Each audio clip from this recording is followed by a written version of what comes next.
Welcome to the Continental Endurance Sports Car Series 2.4 Hours of Daytona, presented by Safecraft Racing. I'm your host, Joe Peak. With me in the booth is the indomitable Ayrton Ellis and the knowledgeable Kevin Browne. Giancarlo Lenzi is the man behind the curtain, directing all the cameras, turning all the knobs, and making sure you miss none of the racing action.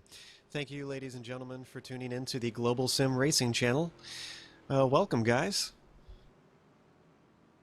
Hey. Hi, Joe. Ayrton, good to be here.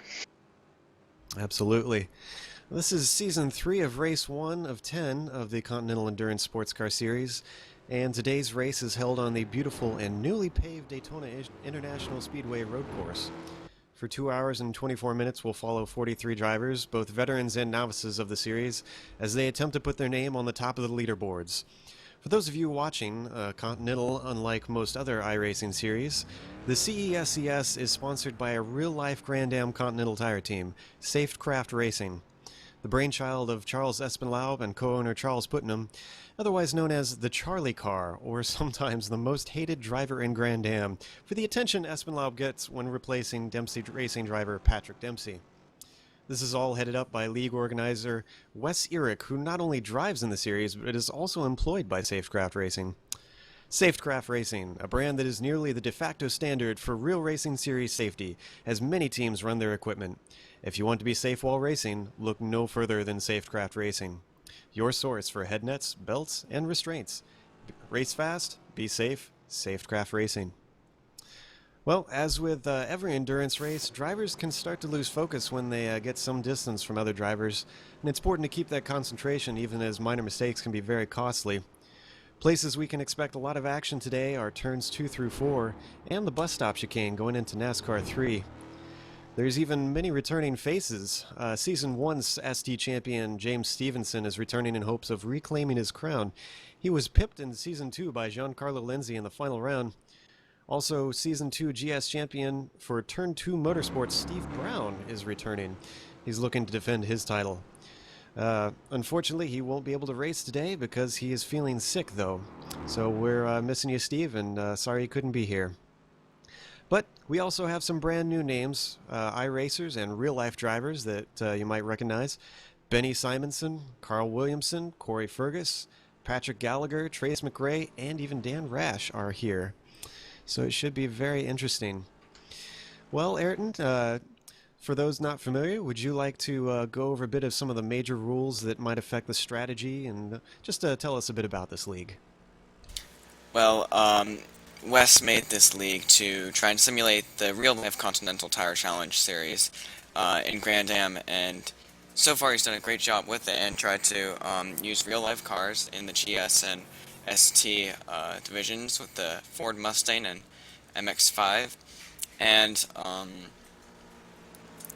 he tries to, we have a lot of the same tracks. We try to get the schedule as close as possible. Obviously this season we don't have Circuit of the Americas, but we have almost all the other tracks that we'll be driving in this 10-race season. And at the moment we have GS qualifying going on, and we'll see how it goes. Absolutely. And, part of what's interesting in this league that's a little bit different from most other iRacing leagues is since it tries to emulate the real-life series, with this, even though it's a road course series, there are cautions, which can definitely come into play today.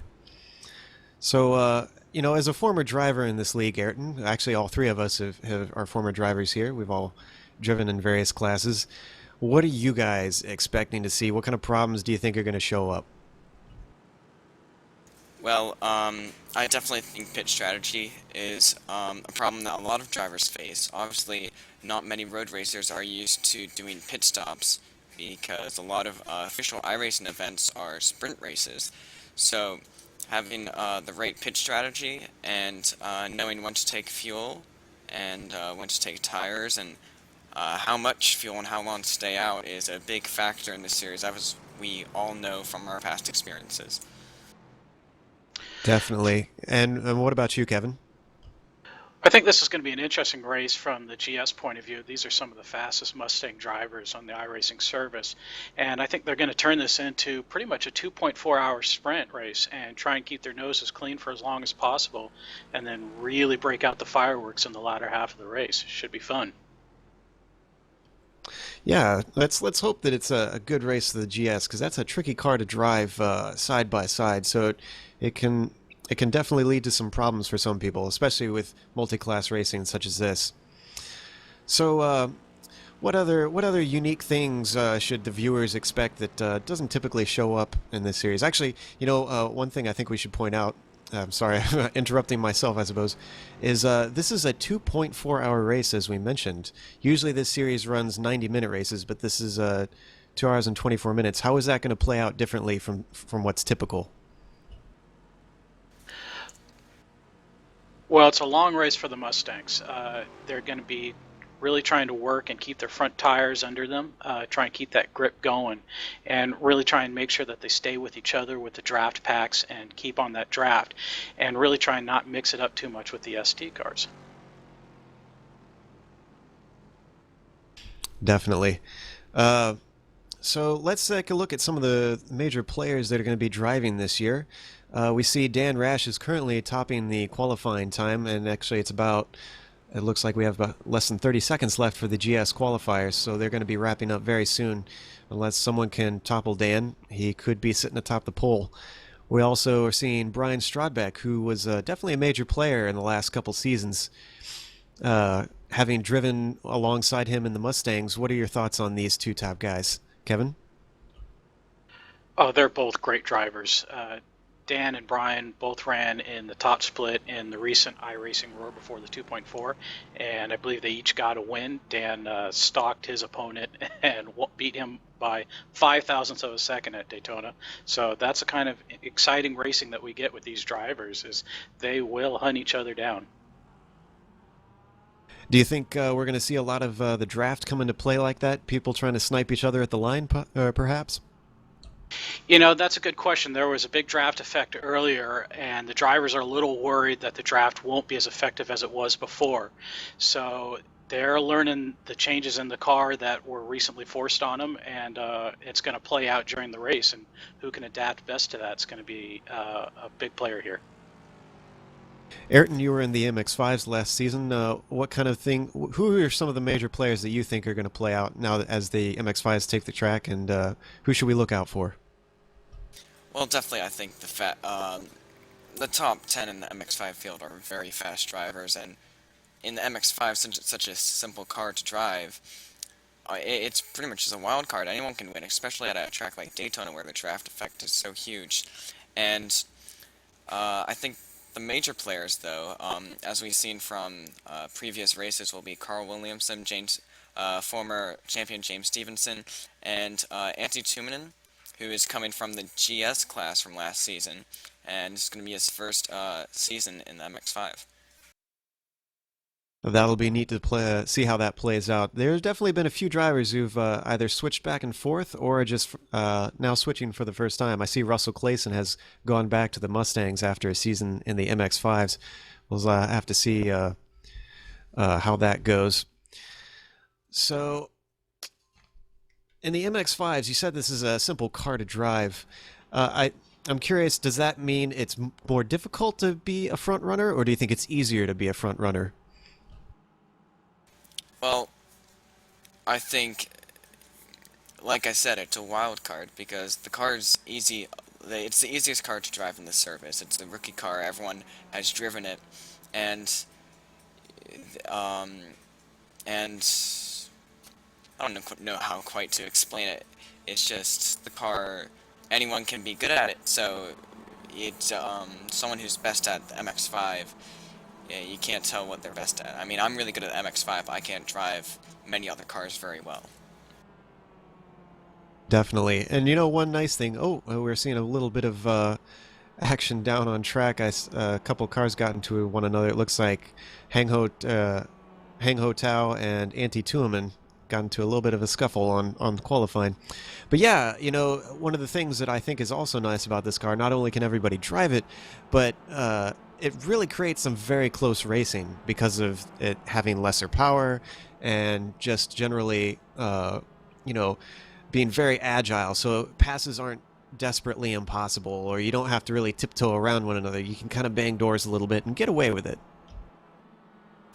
Yeah, and what I think will be a factor is that just recently, a week ago, last Friday, a new build came to iRacing, and a new steering update and tire model has been added to majority of the cars. So these drivers, if they haven't driven the MX-5 in the past week, may be like, whoa, what's going on? Because a lot of lap times have dropped, and also as I talked to some of the guys from the Blondies race earlier on today, tires will be an issue now in this car. The tire drop-off is a lot more noticeable than in previous seasons. Yes.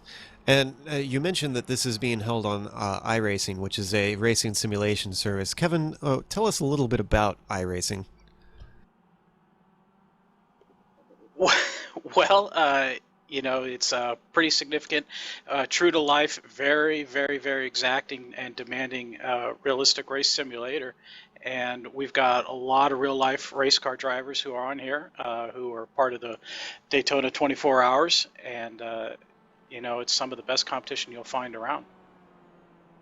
I think that's part of what makes this service so absolutely awesome is the people that you could find yourself driving next to. Well, with this being the third season of the CESCS, there are some rivalries, I think, that have sprouted up over the years.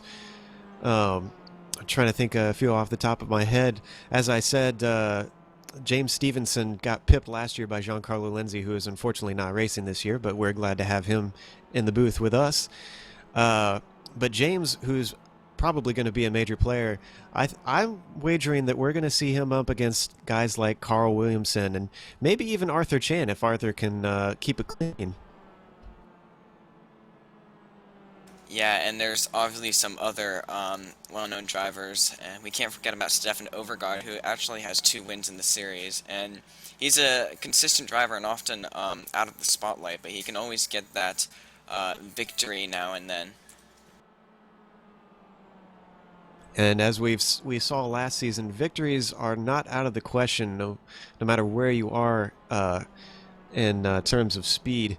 There's, what was it? There was, in the first 8 races, there were 7 different winners or something like that last season. It was pretty varied. Yeah, I think in total there's 8 different winners throughout the season. Giancarlo and myself were the only 2-time winners, and that just shows how it is a wild card. Anyone can win in the MX-5 because it's such an easy car to drive. And I mean, there's some really some unexpected wins that we didn't expect to see. Now, I'm looking at the qualifying sheets, and I see that both J.D. Baumgartner and Andre Trego are coming back this season. Andre was definitely a front runner in Season 1. We saw him fighting with the likes of Trace McRae, who is no slouch by any stretch of the imagination. So could we possibly see Andre back up at the front and fighting for those wins in the GS class? Oh, absolutely. Andre's a solid driver. And really, any of the top 10 drivers in this series in the GS cars have a chance at the win week in and week out. It is not going to be an easy series for any of these guys, and consistency is going to be a key metric. Yeah, and what I've noticed from previous races is that Andre, he may not be very strong in qualifying. He's on 6 on the leaderboard at the moment, but I've seen him very consistent on his race setup, and he can keep up with the leaders for a long time. And that's going to be very key here. Oh, I'm sorry. Go ahead. No, I think this is going to be an interesting bit. These guys just wanted to get a solid qualifying lap down and then be prepared for the race. It's a long race and a lot of laps in front of them. Definitely. We touched on it briefly. There are cautions in this series. Now, those can create some interesting strategies and also bring some people into play that might not have the raw speed. You'll see some guys who will play to those yellows who might pit early or, vary up their strategy to suit when these yellows are, unknowingly come about. It's very much the wild card in this series that kind of keeps you on your toes. You'll find guys that you know, might have been in the lower part of the pack, and all of a sudden they're up at the front just because they played their strategy right. And I know I'm a bit of a broken record as a commentator, but strategy, strategy, strategy. That is going to be so key today as these guys go through what is a really grueling and long race. Yeah, absolutely. The Mustang drivers are going to have an interesting time. They can either be running 2 or 3 pit stops for fuel, depending on how many full course yellows we actually see. So somebody that tries to gamble and bet on few full course yellows may be able to make that pay really well for them. Very much so. And Ayrton, you know, one thing that I remembered is that there's also waiver rounds in this series. Tell us a bit about how that rule works and how that plays into the yellows. Well, to get a wave around, you have to be 1 lap down from your specific class, so it doesn't have anything to do with the other class. So let's say the GS leader passed, like if all the MX-5s are 1 lap down, then everyone stays as is. But the wave around gives an opportunity for drivers that may have got wrecked out early on, or had to do a penalty, like stop and go, a chance to catch up to the field and get that lap back that they really needed. And the sprint races, you don't often get that, and the cautions really allow an opportunity for those people that had that bad luck at the start of the race to get a comeback. Yeah, it really does make for some nice close racing and keeps everybody in the hunt without being too unfair. I think you're not giving anybody really an unfair advantage because everyone really gets the same opportunities. Let's see, we've got about 5 minutes left in qualifying, so we're getting close to the end here. In general, what do you guys... Let's tell you what, you want to pick some favorites for today? See, place a little bit of a friendly bet? Yeah, sure. Kevin? Well, I think the driver that's going to win it all is Dan Rash. I think he's just too strong at Daytona. I think he's confident with his recent success, and I think he's just going to take it home today. Ayrton? Well, my GS pick would have to be Dan Rash as well. And my MX-5 pick, I'm gonna have to go with Carl. I'm going to play it a little bit different as far as the GS goes. I'm going to say Andre Trago. I think he's going to have a chance somewhere in this. I feel like a yellow might come out that'll give him time to maybe make a hunt on Dan Rash there. As far as the ST, you know, seeing the speed that James Stevenson has, I just can't bet against him. I know when things go his way, because he had a bit of bad luck last year, he is just undefeatable. James is untouchable up front. So I'm gonna pick James for ST. Well, it's definitely looking close on the qualifying side. We have a 500th gap between the ST pole and second place. That's pretty darn close. Yeah, and I'm actually pretty excited who is at the top of the leaderboard at the moment. Chris Moran, who's on Turn 2 Motorsports, he hasn't been much of a contender for the lead in past races. He raced in last season, but he didn't seem to be able to get himself up there, and here he is, looking close to pole for this race. Yeah, that's interesting, actually. I'm glad you pointed that out. I hadn't noticed that, and maybe Chris has just got a handle on the new build better than some other guys. Well, we have about 3 minutes left. I'm not sure if our director would want to bring in 1 or 2 people for some pre-race interviews, or if we don't have time for that. In the meantime, we've only got 2 minutes. I'm sorry. So we're closer than I thought. Yeah, we'll have to pass up on pre-race interviews today, perhaps, it seems. One? That sounds like maybe we could get one. Tell you what, why don't we bring in Andre, since we know he's a Mustang driver, and he's probably going to be a major player. Andre, welcome to the GSRC. Can you hear us? Yeah, sure can. So we were talking a little bit before. We're pretty sure that you're going to be one of the major players today. What are you expecting to see in this race? In terms of action, do you think it's going to be pretty calm, or do you think we're going to see a lot of cautions? What do you think? Well, Well, I hope we don't have a lot of cautions. I'm a little rusty, but we'll we'll see how this shapes up. But yeah, for the most part, I'm hoping that it's a pretty crash-free race. Andre, a couple of the drivers were suggesting that the draft was going to be a little different with this new build. Have you had a chance to feel it out, see how the effects are different? I really haven't yet. I just saw a little bit of it in the oval here, but nothing really noticeable over last season. So we'll see how it plays out, but nothing really big that I can tell. All right, prediction time. How are you going to finish today? Oh, hopefully better than I start. We'll just leave it at that. I've had some bad endings in the official races, so I don't want to jinx myself. Man Oh, after my fair own heart. It's always superstitious about those things. Thanks for taking a moment to talk to us, Andre. All right, thank you very much. Best of luck. Well, we've got a minute left in ST, so as that wraps up, Ayrton, would you like to run us down how the GS qualifying has gone since that's all wrapped up and solidified? Sure thing. So on pole we have Dan Rash, the number 35 car, with a 204.2.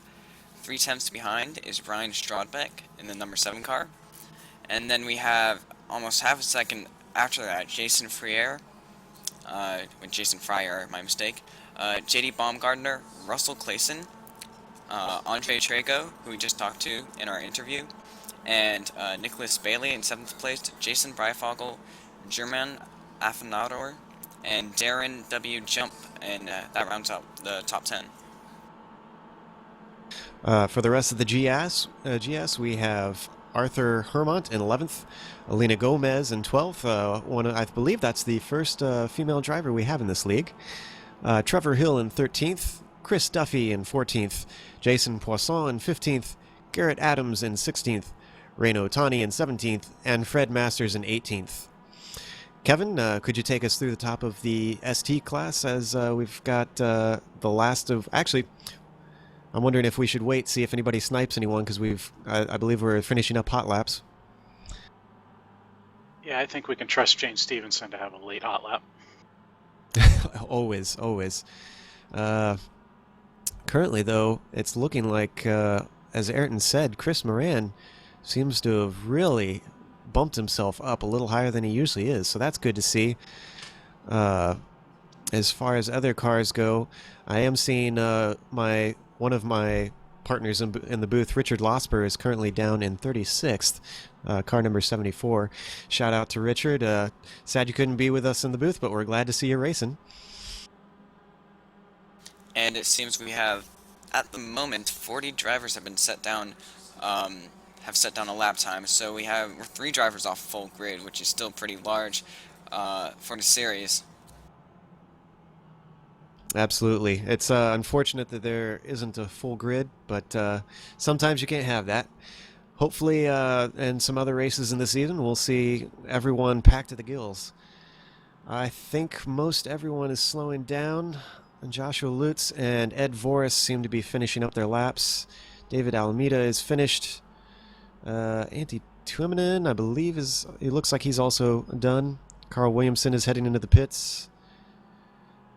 Looks like most everybody is pretty much done, I'd say, having locked in.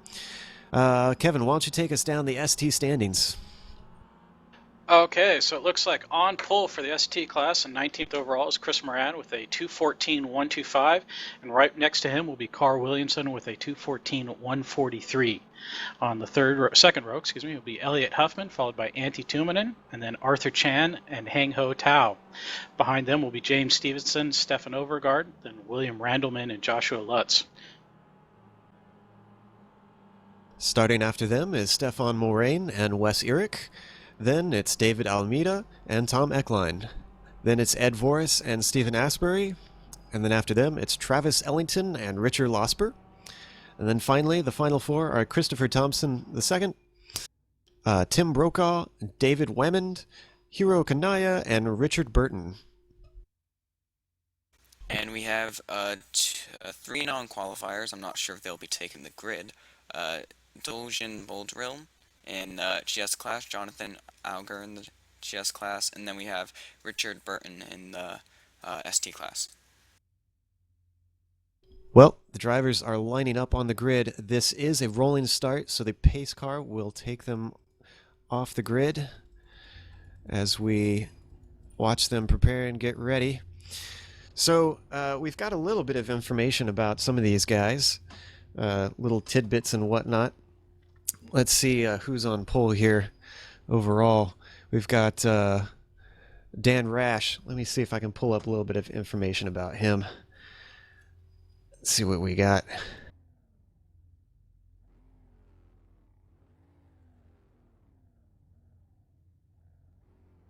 Well, Dan is fairly recent to Continental Series. He's been racing the Mustang on iRacing for quite some time and has become very fast in the series in a very short time, and he's beaten a lot of great drivers. I believe Dan did come near the end of season 1, and he was, everyone was surprised by his speed, since he was one of the only drivers that was able to match the pace of Bryan Strodbeck and Trace McRae in season 1, who dominated the wins of season 1. That's correct. I should have mentioned that he had very few Continental races under his belt. Absolutely. I have to apologize. I'm having a bit of trouble pulling up his information. In the meantime, though, we do have Chris Moran, who is the ST pole sitter.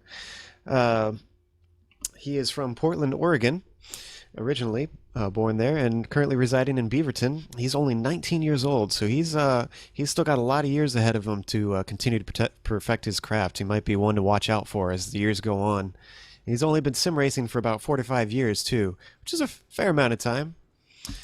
But when I asked him about his achievements and what he's most proud of, his response was, "I achieved nothing, and I'm proud of it." So, a nihilist of sorts, I suppose. Well, he certainly achieved pole today. That's true. So I guess now he's got something to add to that list that he's proud of achieving. So another guy that you mentioned was Stefan Overgaard. He is actually from Denmark, and apparently it's pronounced Overgaard in Danish, so I apologize if I've been Americanizing that on you, Stefan. He's a little bit older. He was born in '78. He loves driving the MX-5 Cup, but he's also a very big fan of the Corvette, it seems. And he is, interestingly enough, during his day job, he is a dental technician and a hygienist.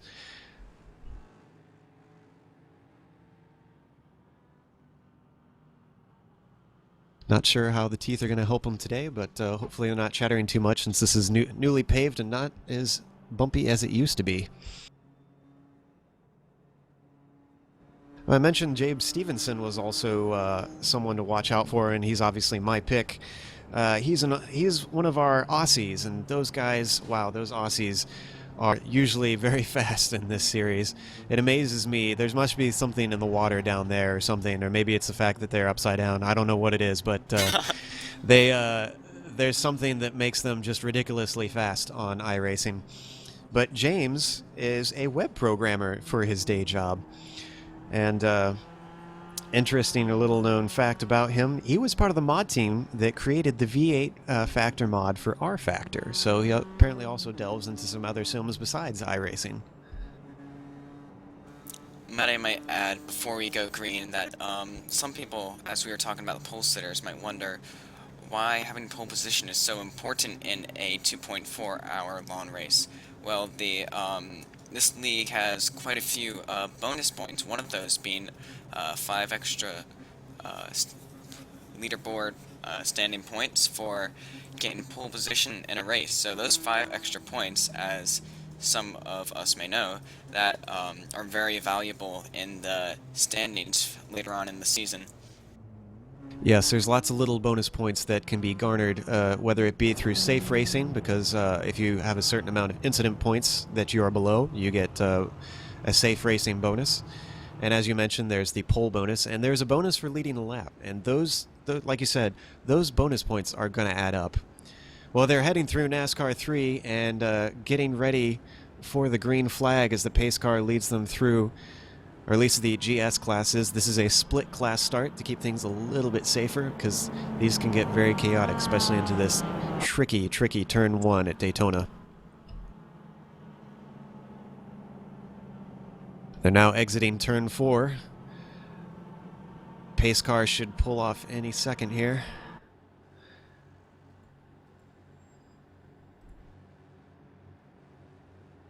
And the green flag is being held by the flagman as Dan holds them. And there's the green. And the cars accelerate. Dan leads them off. Brian Strodbeck is very close behind. Didn't seem to have the greatest of start, though, as it looks like we got Jason Freer kind of sneaking up the inside of him. Oh, and Brian goes very wide. As the ST class gets their green flag.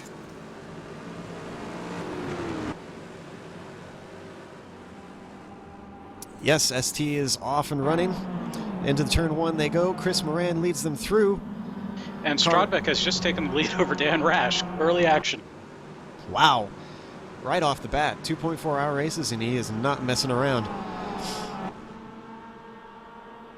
Well, in the meantime, Carl Williamson follows Chris Moran through the International Horseshoe.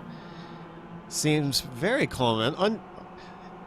This is unusually calm for the MX-5s for the opening lap. Usually these cars can be quite a mess into this corner, but it's good to see them racing nice and clean. It is currently Chris Moran leading Carl Williamson, who leads Elliot Huffman in 3rd and Arthur Chan in 4th. Oh, and Arthur Chan gets bumped by Stefan Overgaard. Big problems early for Arthur. I tell you, this guy just cannot catch a break. And we've got another car off on the inside, it looks like. Trying to see who that is. It looks like William Randleman had an off, and then also we've got David Almeida, who is slow. I'm not sure what happened there. He might have had some contact. But no caution, no caution. Everyone's pulled away fine. As we see Carl closing in quite a bit on Chris using the draft, he moves to the outside, see if he can get a pass going into the bus stop. Yes, it's very difficult to pass through the bus stop. I wouldn't be surprised if he backed off here, because it's very early days. Yep, he just kind of lets Chris have the spot. This is the bus stop is going to catch a lot of guys out, I think, as this race progresses. You're going to see a fair bit of tangles, and also probably some Mustangs who get a little loose going into there. Well, it looks like Chris has got Carl all over his bumper now because of that draft. Let's see if it comes into play, if he can get enough speed to get by him coming into turn 1. They exit turn 4, heading down to the start-finish line. Again, it is Chris leading with Carl Williamson now taking a peek to the inside. Interesting that Chris is not defending, lets him have the spot, essentially. Elliott is holding back behind them. See if he tries to make a dive into turn 1. And nothing doing, it looks like, but Chris is very, very wide. He gives plenty of space, probably a little too much. But off they go, cleanly through turn 1. We have a new leader now. Carl Williamson has taken over in the ST class. And we've already seen the top 3 drivers in the ST class. They've kind of already made quite a bit of gap to the 4th place driver of Antti Tuominen. And once it comes onto the oval end, they have broken that draft over a second and a half. Those top 3 drivers will start to pull away, and it will start to go into groups instead of one giant pack. Definitely. The draft definitely makes pack racing very much a reality here at Daytona. Well, meanwhile, in the GS class, it is still Brian Strodbeck up front. He is unable to shake Dan Rash, who is kind of holding station behind them. And it's a little ways back until we get to the number 3, Jason Freer. So right now, it's pretty much one at a time in the GS class. Everyone's kind of buckling down and getting used to these cars, getting in a rhythm before things get a little crazy. Since it's a long way to go, we're still on lap 2. Yeah, these drivers are absolutely right now just trying to stay in their own draft pack and break free of the car behind them. Brian Strodbeck and Dan Rash are trying to achieve that right now by gapping Jason Freer a little bit, but these are early days still. Absolutely. They're braking into turn one. Whoa! Dan gets very loose. He takes a little bit of a look inside of Brian Schronbeck. Woo! That tire barrier on the inside can be very scary, especially in these cars if you get a little bit of oversteer under braking. But Dan seems content to hold position here. A little bit of a slide from Brian. He's going to want to avoid that and just keep it nice and clean. As I believe Kevin mentioned a little bit earlier, the tires can overheat very easily on these cars, so sliding is not desirable. The smoothest drivers are probably the ones you're going to see the fastest as time progresses. Yeah, absolutely. This is a really big, heavy car, 3,600 pounds, and skinny tires, so it's real easy to cook off your tires real quick, and then you'll just be a sitting duck for everybody around you. These guys are going to have to work hard to make sure that they keep their fronts nice and smooth so that they can brake well and turn in, and they want to try and make sure they keep from getting on the power too fast and burn off those rears. I'm sorry to interrupt, but Elliot Huffman just spun coming out of the International Horseshoe. He was holding third position, and wow. Okay, he's dropped at least 8 positions, it looks like, just from that spin. Thankfully, this is something you'll hear in the real 24 Hours of Daytona. If you're going to make a mistake, if you're going to have a problem, you'd rather have it early on. So let's hope that this is him getting his problems out of the way, shaking out the rust, and just get back and get buckled down and get back in this game. Up front, Brian has gapped Dan Rash a little bit, and Dan has caught that draft and is sucking right back up onto Brian's bumper. That is a big draft effect. Yeah, and I think we're going to see these two drivers, Brian and Dan, stick together for the majority of the race. They're both pretty close in lap times. I mean, Brian was faster in practice, Dan was faster in qualifying, and they had similar lap times, just a few tenths off. So they're definitely going to stick to each other for hopefully until the end of the race. I imagine so. Dan has done a fantastic job of that in the past, just biding his time before he picks off the leader. So I suspect that's what he's trying to do in this race right now as well. Well, it sounds like we got another battle in the ST class as Hang Hotel is duking it out with James Stevenson. Now, it's good to see Hang up front and battling with James, because James is very fast, and Hang has always been fast, but never quite up to the pace of James. So James is looking to the inside as they approach the start-finish line. Hang is letting him have it. I guess he's kind of figuring there's no point in slowing each other up this soon. Nice and easy in. Oh, a little bit squirrely from Hang. Hang goes very wide, and he's losing a number of places. Oof, that was a big mistake from Hang there. Yeah, I don't think Turn 1 likes Hang very much. Last season, Hang got pole at Daytona, and he got into an accident with Carl and Stefan in that exact same situation. And I think Hang is just trying to be a little more cautious. That's why he was more willing to let James get on that inside and give him more room. Well, he's definitely getting right back in it. He tried to get past Joshua Lutz in the International Horseshoe, but he slots back in as they go through the kink, which is a very fun, fast little left-hander. Takes another peek going into the second horseshoe, but he's not close enough. Wisely backs out of it. Gets a little loose. But, oh, and Josh is getting very loose. In the meantime, Arthur Chan is looking to pick off both of them. He gets up beside Hang, but he's on the outside, and he backs out of it early. Very wisely picking his battles and not trying to push the issue. Hang gets squirrely again, though, coming onto the straightaway, and now it's a done deal. Now Arthur has it. There you go. It just goes to show that, that dead horse that gets beaten all the time, patience. Patience is the best asset that you can have in this endurance racing field. A little further back in the GS pack, we got Arthur Herman is dropping back a little bit. He's just passed by Darren Jump. And Elena Gomez is looking on the outside into turn 1, but pulling it back and going to follow through into the infield.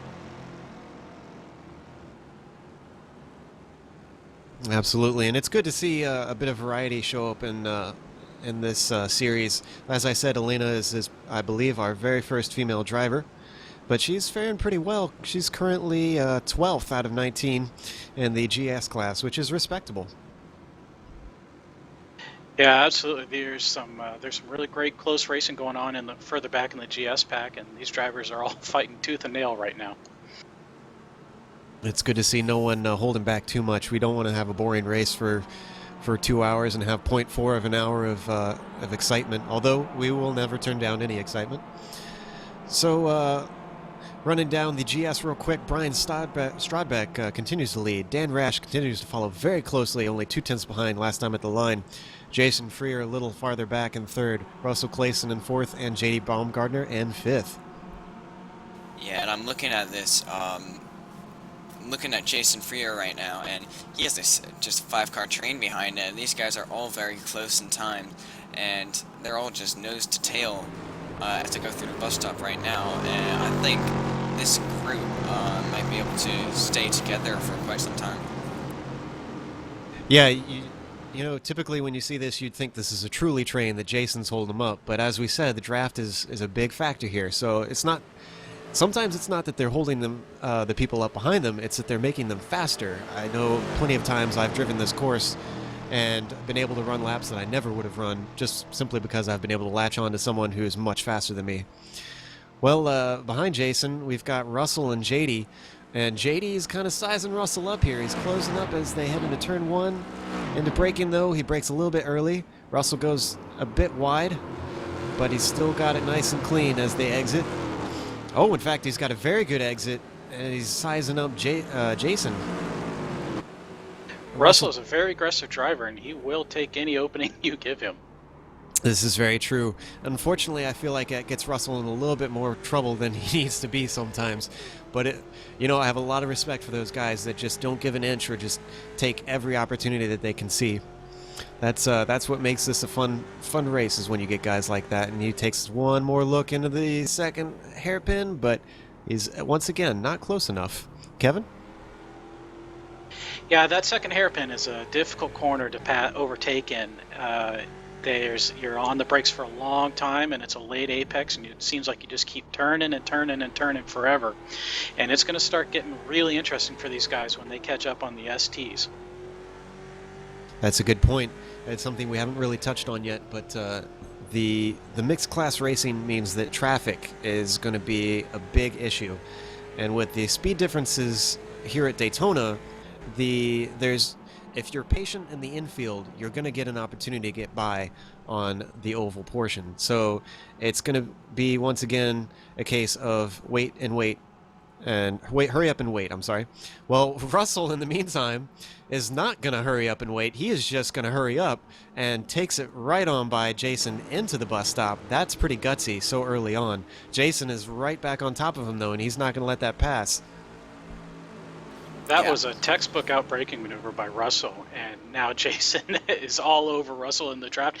Looks like he's giving him a push. We got a nice bump draft, and J.D. Baumgartner's on the outside looking to make a move on both of them.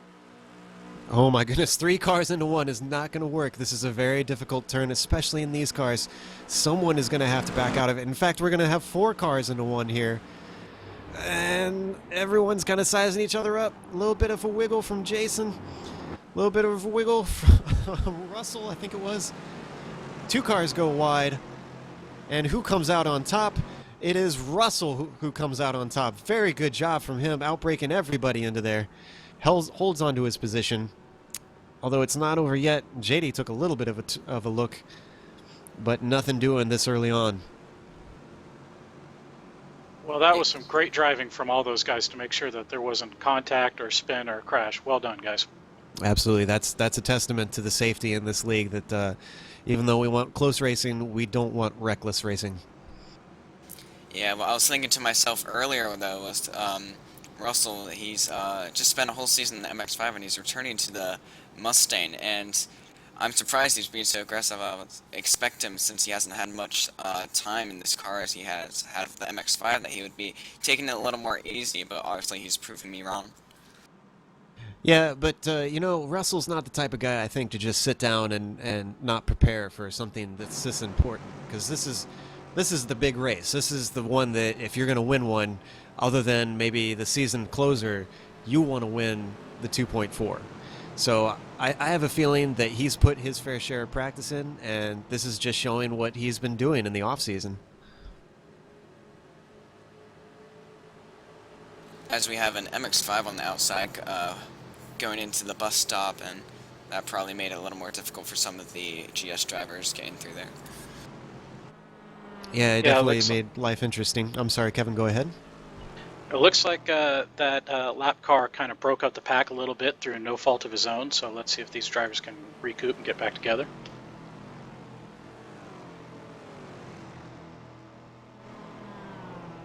Well, we've got David Wammond in the pit. This is interesting. I'm curious to know if he had an accident or if he's just pitting early, because we're only 20 minutes into this thing, so he probably shouldn't be out of fuel. This could be maybe part of his strategy. Maybe he knows exactly when he needs to pit, and he's just starting now so that it's set up. He's ready for the end, so that it's 0.1 gallons left right at the line. Yeah, and looking at the ST field right now, and man, Carl has already pulled away a 6-second gap to second place of Antti Tuominen, and behind him is just a group of guys, including James Stevenson, Stefan Overgaard, Stefan Morian, and Chris Morin, who's actually dropped back quite a bit from where he started. That's very, very impressive from Carl, and this could play to his hands until we have a yellow at least, and I'm pretty sure we're going to have a yellow at some point in this race. It'd be quite exhausting to see them go green for 2.4 hours, but and commentators curse. You know what? I shouldn't have said that, but there goes Carl's lead. But they're going to get a bit of a break, and we'll have to see who's going to pit.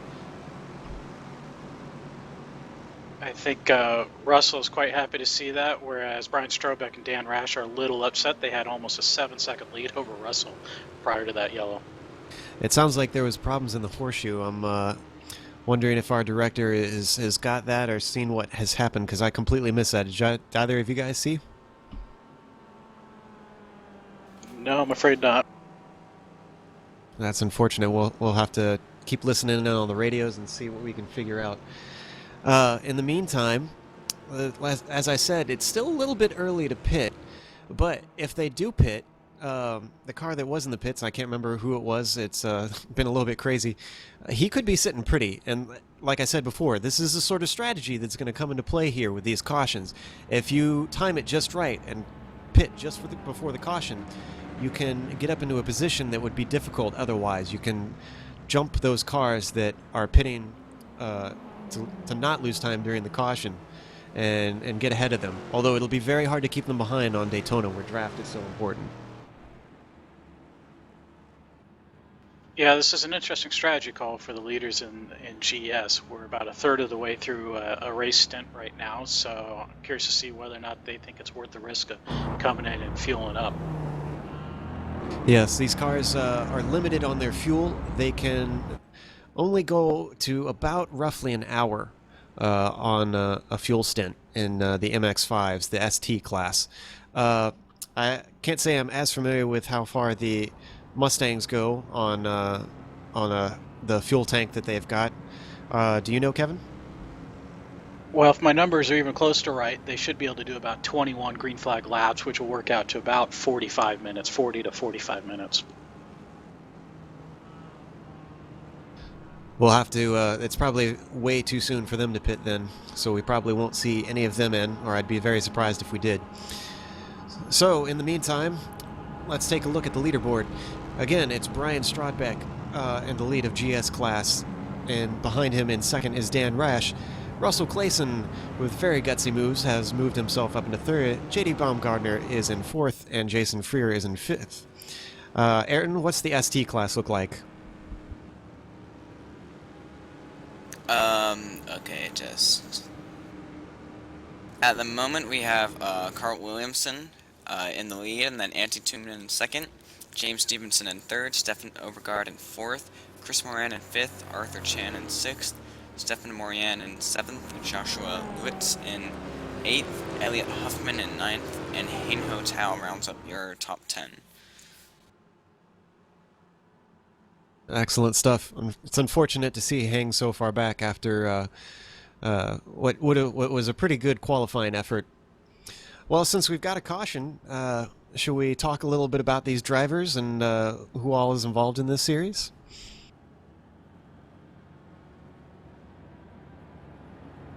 Yeah, sure.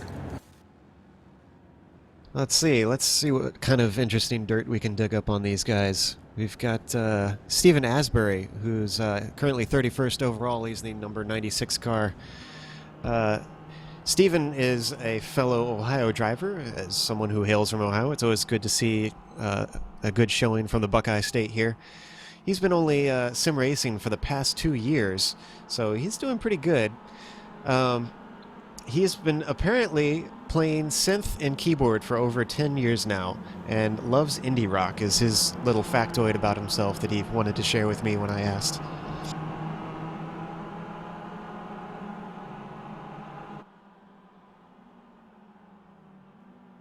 So, looking down, we've also got, who else has got something interesting on them?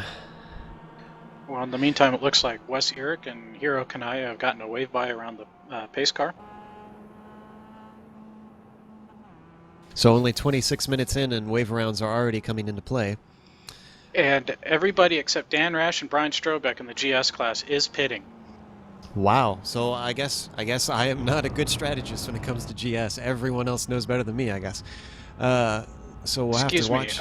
Russell Clayson has stayed out, as has Nicholas Bailey. A couple of cars have stayed out, but at least half the GS field has pitted.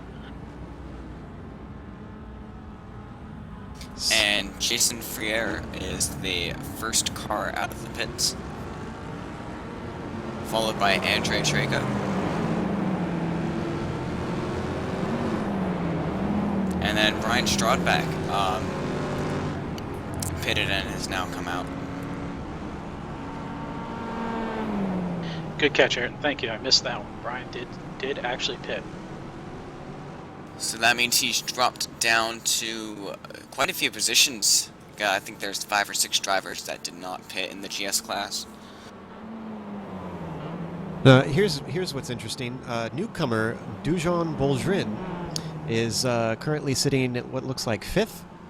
I haven't really seen much of him up until now, so he could be sort of a dark horse that's making his way up through strategy. Yeah, we don't really know much about him. He didn't post a qualifying lap, and now all of a sudden he's in the top 5, so let's see what he can make of this. In fact, yes, he's in 4th. Wow, that's pretty impressive.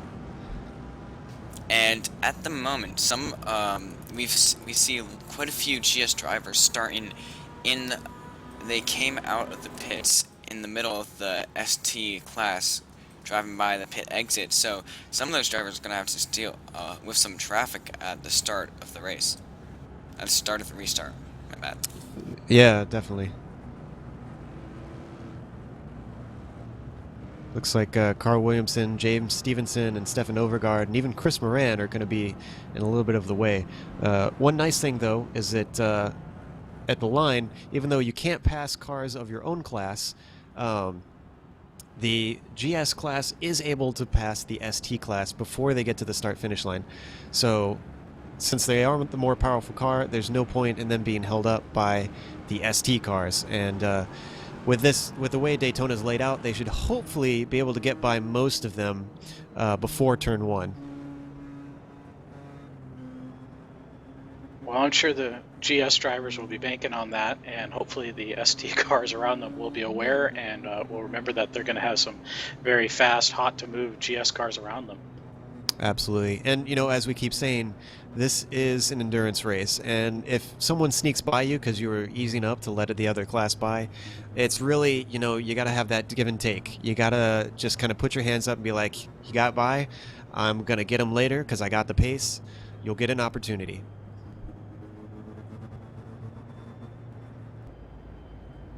Well, it looks like we've got one more lap to go, I think. And then we should be going to green. Marshals are making sure that everyone's aware of the rules for the restart. Because, when it comes to these rules, they always need to be reiterated. I remember last season during the driver meetings, there was the same question probably asked 3 times once. So, even though you think people might be paying attention, it never hurts to give a reminder. Speaking of reminders, I think it's probably a good chance to work through the leaderboard right now. So up front we have Dan Rash and Russell Clayson, then Nicholas Bailey, newcomer Dualjean Boldrin, followed by Fred Masters, Ryan Otani, Jason Freer, and then the first ST car is Carl Williamson sitting there in 8th overall. That's probably mostly due to the pit stops and this early caution, but still good on Carl for being 8th overall in the slower car. I think what's nice for him is he's got a little bit of a gap. He's got 3 Mustangs between him and the next ST car, James Stevenson. So that might work out real well for Carl for a while. That could be the gap that he wants to regain from that he lost at when the caution fell.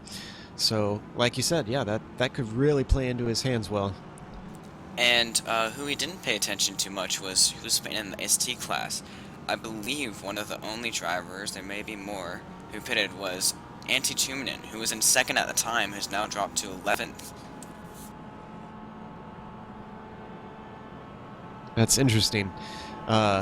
It's good to see some variety and strategy here. I like to see things mixed up because then you just really, it's fun to be surprised at the end when you don't know who's coming.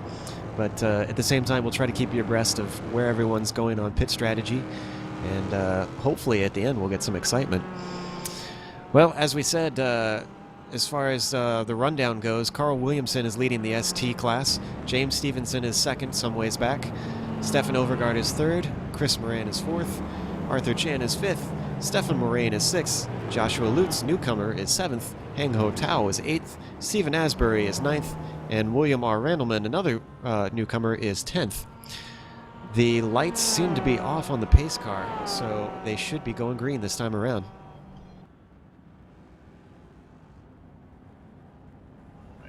That is correct. We have Russell Clayson, I think, is getting ready to size up Dan Rash, and I'm certain that if there's an opening there, Russell will take it. So this could be an exciting turn 1.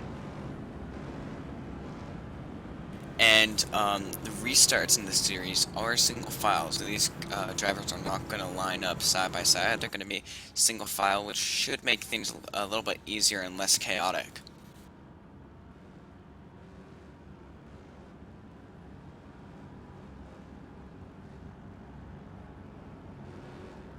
All right, well, the pace car is just about ready to go in. They're exiting NASCAR 4. This is one of those times where you're getting a little bit nervous because you don't want to go too soon, you don't want to go too late. You got to get it just right. But these guys have done this probably dozens and dozens of times by now, so most of them are used to it. Pace car peels off. Dan is waiting for that green. There goes the green, and they accelerate. Dan leads them across the start-finish line through the tri-oval. In turn 1 they go. Russell is taking a little bit of a peek, but not doing anything too drastic. Goes a little wide, brings it back in nicely. In fact, Dan is pulling away just a little bit, so that was a very good start from Dan, it seems. That was a fantastic start. Yeah, he kept everybody behind him, and he's making a little bit of a breakaway right now through the infield. In the meantime, all the GS cars are getting by Carl Williamson, the ST leader. James Stevenson is trying to weave his way through as well. Not making a whole bunch of an impression, but he's got him within visual. He's holding on. Carl is actually just lets a GS through as they go through the kink, so that's good timing on his part. It's a little scary going through too wide through that kink. Yeah, I think most of the Mustang drivers would prefer not to do that at all if they can avoid it. We had a few people talking over the radio when it was not allowed. As soon as we go green, it is Race Essential chat only, so we had a bit of a reprimand from some people over the radio there, it seems.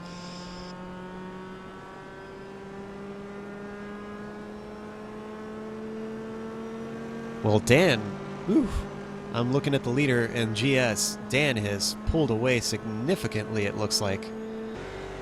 He has got at least a 6 or 7 car length lead over Russell Clayson. So Dan's speed is showing and apparent.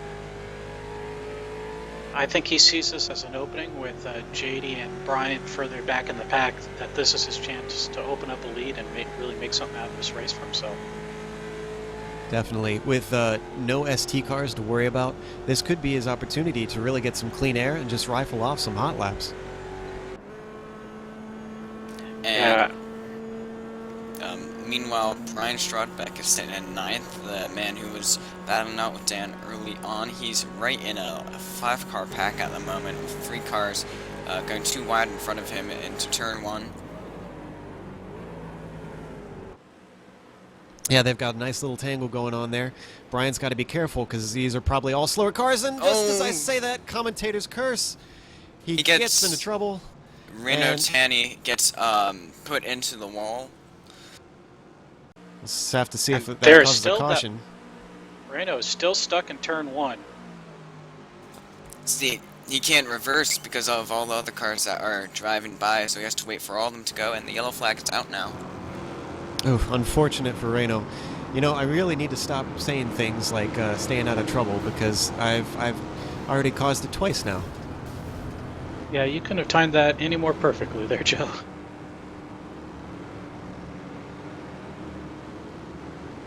Well, the racing gods have not smiled upon poor Brian Strodbeck, so his nose has not been completely clean through this. But we're going to go back to yellow, so everyone's going to file up behind the pace car.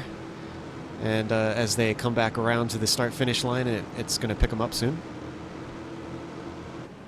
And this just looks like it's getting worse and worse for Carl. He pulled up such a good lead early on, and now another caution has come out. For this restart, there will only be one driver between him and James Stevenson, Season 1 champion.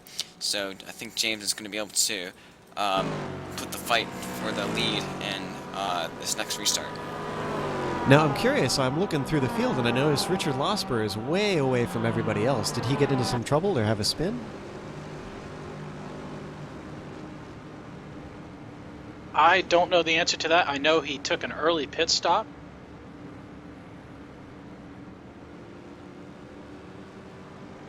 Oh, Correction, wow. he's taken 4 pit stops, so he's definitely run into some trouble here early in the race. Yeah, the little bird in our ear is telling us he's had quite the race so far, it sounds like. The pace car's pulling out. So I think it was trying to pick up Richard, actually. But Richard must have gotten a wave around. I think we'll be seeing quite a few drivers thinking of pit stops for this time round. It's coming up to about the 40-minute mark, and that is a point where quite a lot of drivers in the regular green flag stints begin to think about their pit stops. So some of the drivers who didn't pit stop in the pit in the first caution may be coming down this time and mix up the grid. Yeah, we'll have to see, especially after how many cars pitted last time by. So I'm willing to wager that the ones that did not, you will see come in now. Yeah, I think that's probably correct, and that's going to probably hurt them as they're going to wind up now actually behind all the other GS cars or ST cars in their class. Yes, if it's one thing I've discovered during my 2 seasons with this series, it's actually that pitting early tends to play off better for you. So, you know, either whether it's banking on a yellow flag coming out or if you're noticing a lot of cautions are coming out, it's better to pit on the early caution than the late caution.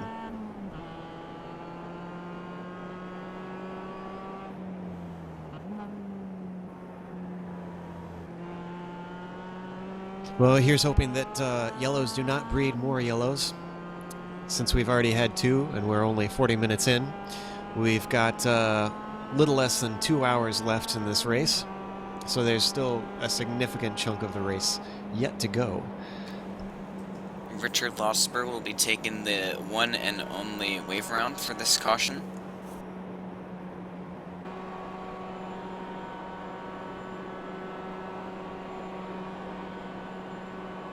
As the GS class line up behind the pace car. So I'm curious, while we kill some time for this yellow, why don't we take a look at our picks for the race, see how they're faring, since we're maybe about a third in, I suppose. Actually, a little less than a third. Dan Rash, who was my pick, is currently leading. And then James Stevenson, my pick for ST, is currently in second. Actually, Joe, I believe you picked Andre Trago as your GS. You are correct. I have a terrible memory. Andre is currently 7th. Thank you. And I don't believe Steve picked an ST driver that he would be rooting for.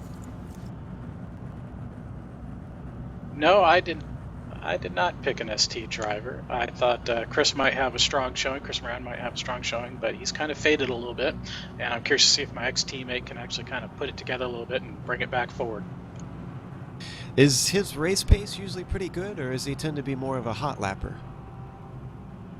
Usually his race pace is pretty good. He's had a lot of bad luck lately and gotten involved in a lot of silly wrecks, but he took about a month or two off, and I think he's come back refreshed and ready to go with the MX-5. So I think he's got something here for us. As we see Carl Williamson and Hayne Hotel in ST class coming into pits,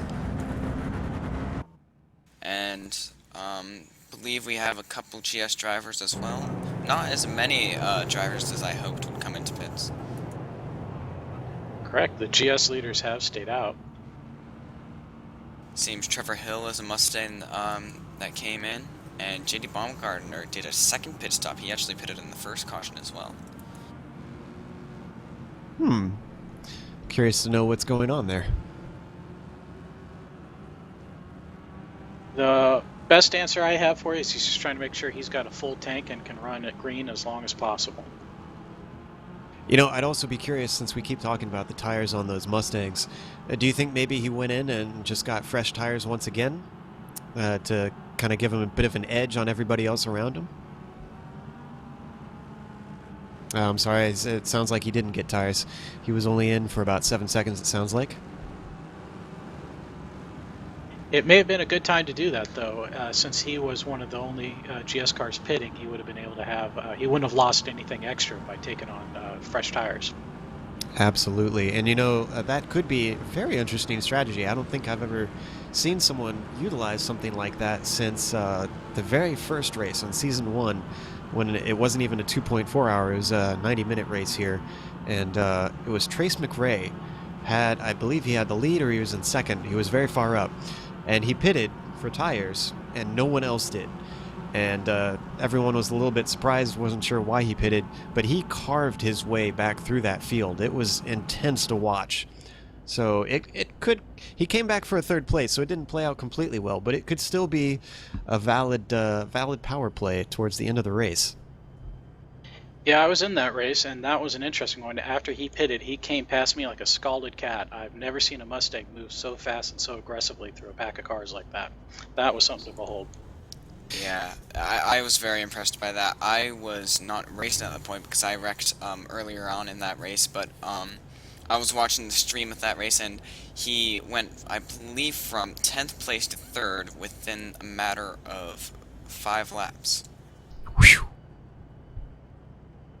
Well, you know, the combination of Trace, who is one of the fastest drivers pretty literally in the world on iRacing in the Mustang, you know, the combination of him and fresh tires, I think, is probably what you can blame for that. Well, it looks like we're getting very close to going back green here. The lights look to be out, and they are coming out of Daytona 4. We still have Dan Rash, Russell Clayson, Nicholas Bailey, Dolgen, Boldrin, Jason Freer rounding up the top 5. Pace car peels in. Dan Rash once again leads them to the green flag, and it waves. Away they go. Across the start-finish line through the tri-oval. Oh, and we've already got a car making an attempt. I thought I heard someone make contact in the field. Who is that making a pass there? Is that Nicholas Bailey, or is that... I believe it might be Jason Freer. Jason Freer tried to make a pass, but it failed. He's going back down. Andre Trago seems to be by him instead. They're still side by side heading into the International Horseshoe. And they're sliding back into line a little bit. Things are getting very, very tight in the International Horseshoe. As Stefan Overgaard has made a pass on James Stevenson in turn 1 for the lead of the race. Interesting development in ST. Overgaard, who, as we said, is not foreign to those wins, is making his move. Still a long way to go, but he could definitely be in play as the race goes on. James Stevenson still holding down second, but he's got Chris Moran hot behind him, so Chris is starting to make back up for whatever had put him back a little bit down in the pack. I believe this is the first time that Stefan Overgaard has led at Daytona in this series. That's a nice little notch in his cap. Well, he's starting to pull away, and second, third, and fourth, which is James, Chris, and Arthur, are kind of all together, spreading out a little bit on the oval section, but I imagine the draft will bring them all back in together.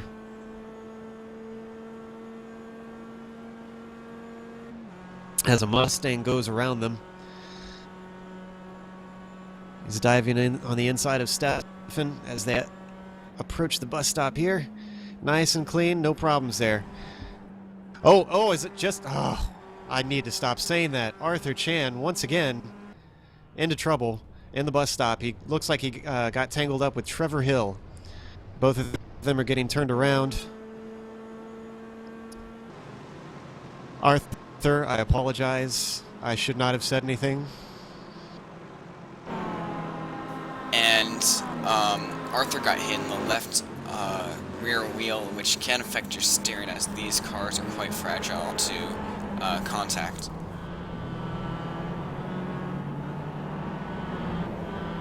Boy, this is, you know, it's like I keep saying, Arthur just really has the worst luck I've ever seen. He's very fast. He can run up front, but boy, he just doesn't. Nothing goes his way.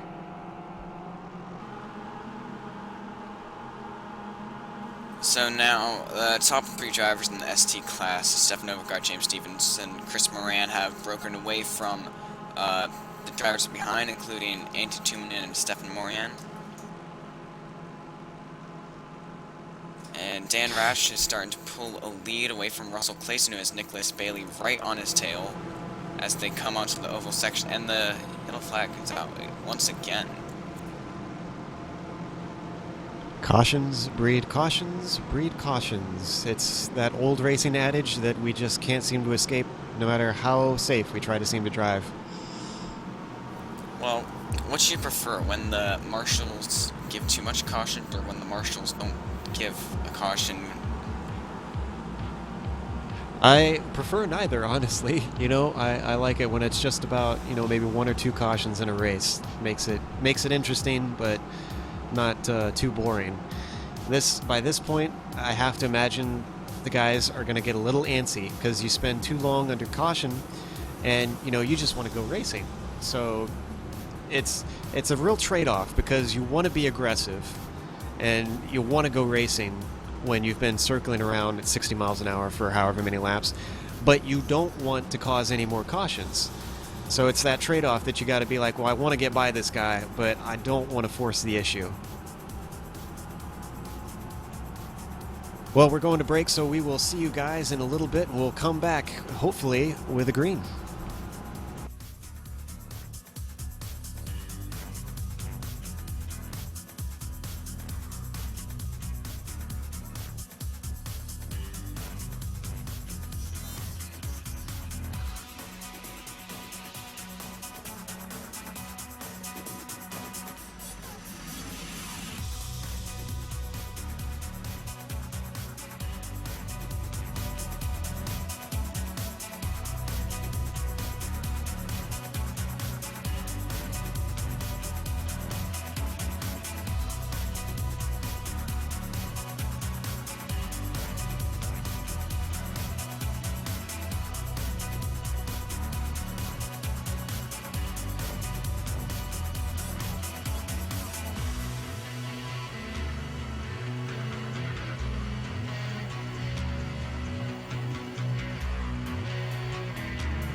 Welcome back to the Global Sim Racing channel. I'm Joe Peak. We are in the middle of the Daytona 2.4 for the Continental Endurance Sports Car Series. I believe we're just about ready to go back to green after what is our third caution of the day. We're only 54 minutes in a 2-hour and 24-minute long race, so there's quite a bit left to go, and there's a lot to play for. Currently, we've got Andre Trago in the lead for the Mustang class, and behind him is Brian Strodbeck, and third is German Afanador.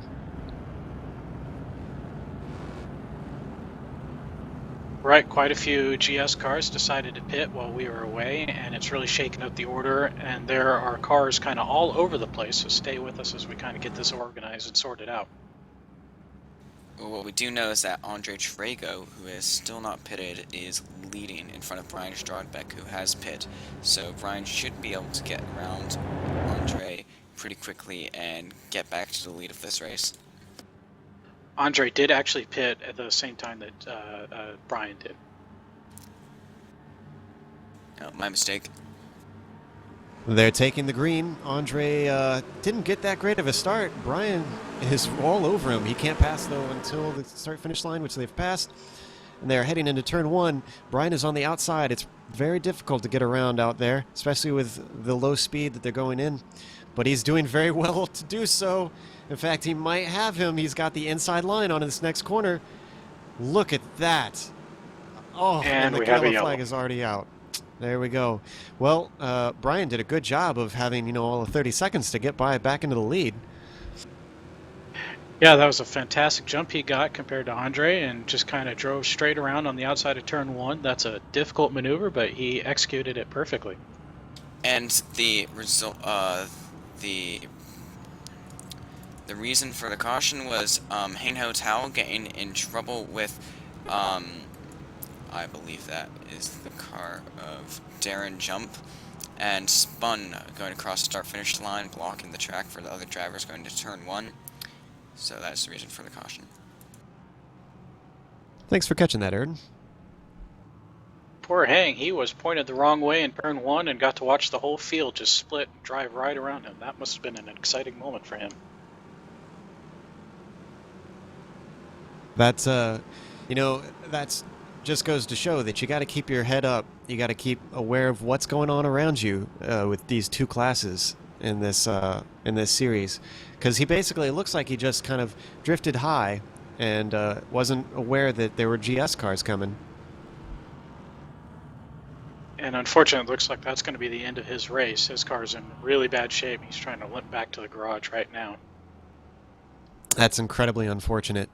It's still a long way to go. He could probably get repairs, but I doubt he'd be very fast on this course. It really requires a car to be in optimum shape. Yeah, and some bad luck for Darren Jump as well. He got some damage from that hit on his right front bumper. Hopefully it won't cause too much damage, and he can still be a challenge for the race. That brings up the point that this is a race of attrition in many ways. With it being 2.4 hours, it's very, very long. So a big part of it is just keeping clean, keeping out of trouble. You don't need to push the entire 2.4 hours. You got to stay out of it. Keep your nose clean. That's correct. We saw that for a little while, and then after that first yellow, boy, it's getting piled up here. We need these guys to start getting focused and stay clean so that we can keep this race under green. Yeah, we don't want any more of those guys, so make it interesting for us in the booth, please. And your ST leader, Jane Stevenson, is pitting right now. That's interesting news. Antti Tuominen inherits the lead.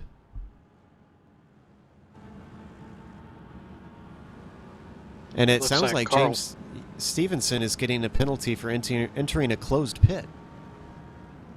Let's see if the marshals will clear that or if he has to serve it. Well, Carl Williamson, one of our other ST favorites, is also stopped at pit lane, so let's see what's going on here. It looks like the marshal, Michael Grisinger, is clearing all the black flags. I guess they're allowing people to pit.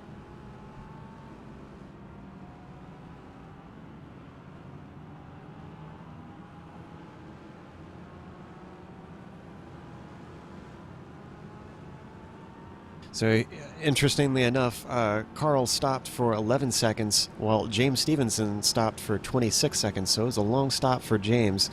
I suspect he took a full thing of fuel and tires. Wonder if has he been going this entire time? Yes, I believe so. Let's see if we can get our information if he's pitted before this. That may be why he had to pit, because I know I've had that happen to me before. You don't mean to pit when you have to, but you're just out of everything and you have to. Black flags be damned. And at this moment, the only driver who has not pitted in the race so far is William Randleman, who is sitting in 5th in the ST class. Interesting that it's only brought him up to 5th after all that chaos. 4 cautions and everybody else pitting. I would think that he would be leading the field. He must have had some bad luck at some point. Possibly a spin that we had failed to catch on air. Well, let's run down how things are as far as the leaderboards go. Brian Strodbeck appears to be in the lead. Andre Trago is in 2nd, and German Afanador is in 3rd when it comes to GS class. ST class looks as though Antti Tuominen is in 1st. Christopher Thompson is in 2nd, and Tim Brokaw is in 3rd. Tim is a new transfer over into the MX5 class. Before he was running the GS class.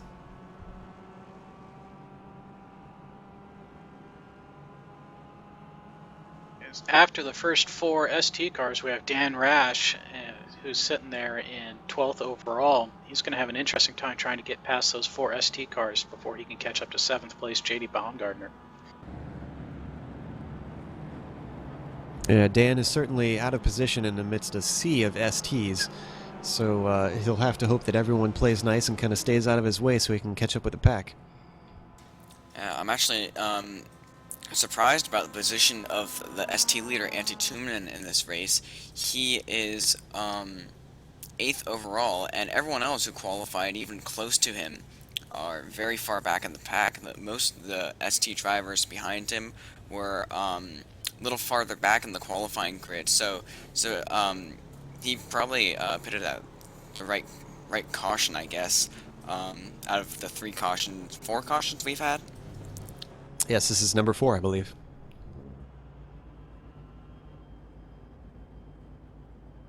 Well, very good decision by Antti, and he should be able to, if it goes, we get a good, nice long green stint, he should be able to get quite a bit of time ahead of the other runners.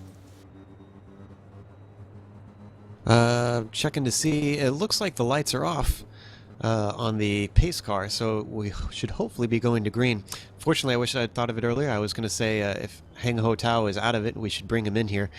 But we'll wait for a good opportunity and make sure that he is no longer in the race. We'll get to talk to him, find out how his race had went up until he was taken out. They are exiting the infield and getting back onto the oval now. So it's probably another minute or 2 before we get back to green. So, so far, a bit of a caution fest, wouldn't you say, guys? Oh, yeah. Yeah, a little unfortunate. These guys are all pretty good. I think they're driving hard, and the inevitability of close racing is falling out here. Absolutely. And, hopefully, because these guys are not inexperienced. This is a lot of very, very good drivers in this league. I can attest to that after 2 seasons with them. And I know they have the capability to keep it clean. So this is actually pretty unusual for a series to see things so packed up. Getting some information about Lena Gomez is apparently I'm being told that she is our Danica, apparently. How is she doing? Let's see. She is 23rd overall right now in the GS class, and currently 3rd from last, unfortunately. Well, we've got Heng Ho Tao in the booth here anyways, actually, it looks like. Heng, can you hear us?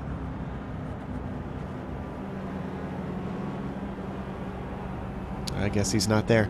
We'll hopefully talk to him a little bit later, maybe if we get a dull period during the race, or another caution. And we have 2 retirements so far. David Almeida in the ST class, who retired pretty early on. And then we have Reno Tanny, who had that mix-up with Brian in turn 1.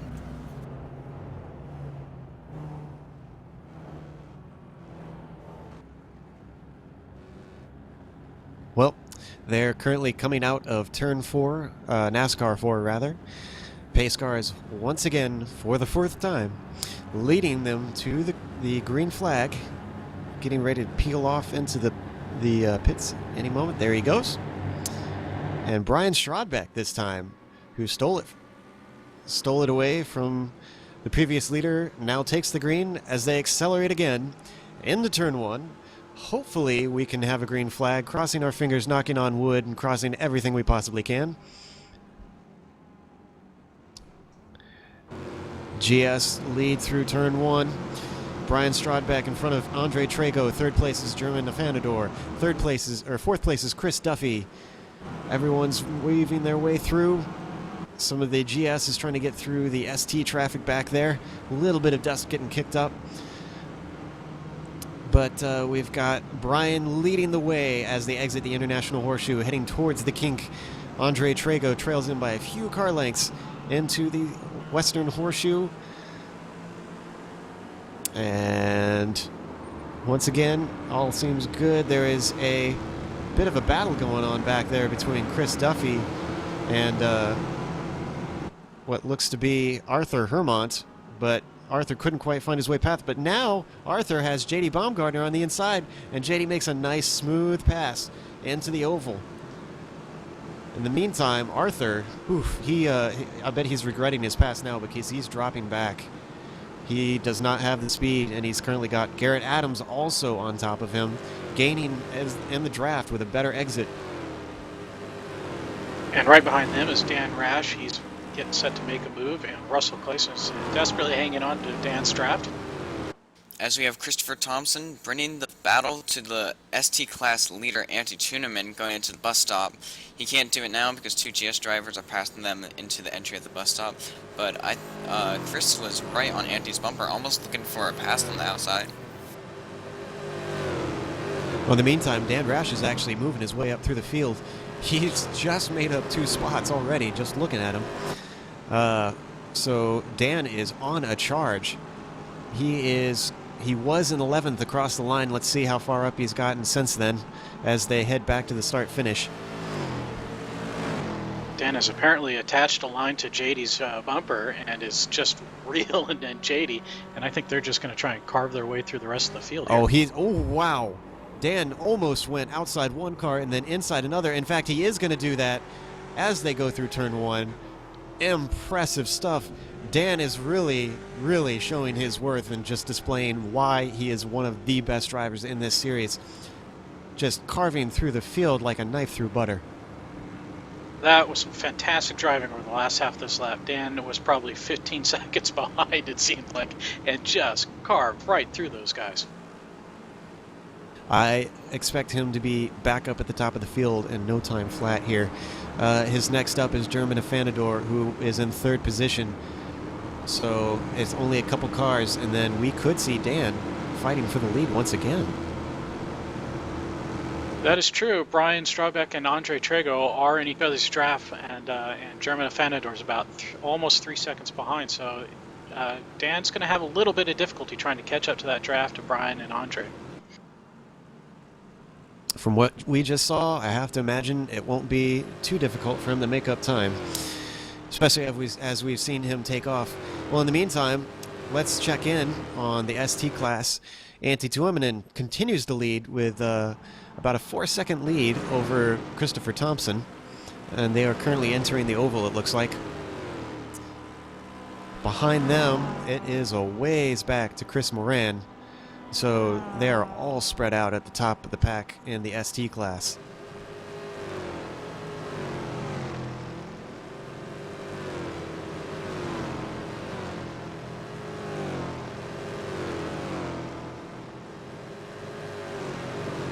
And it looks like...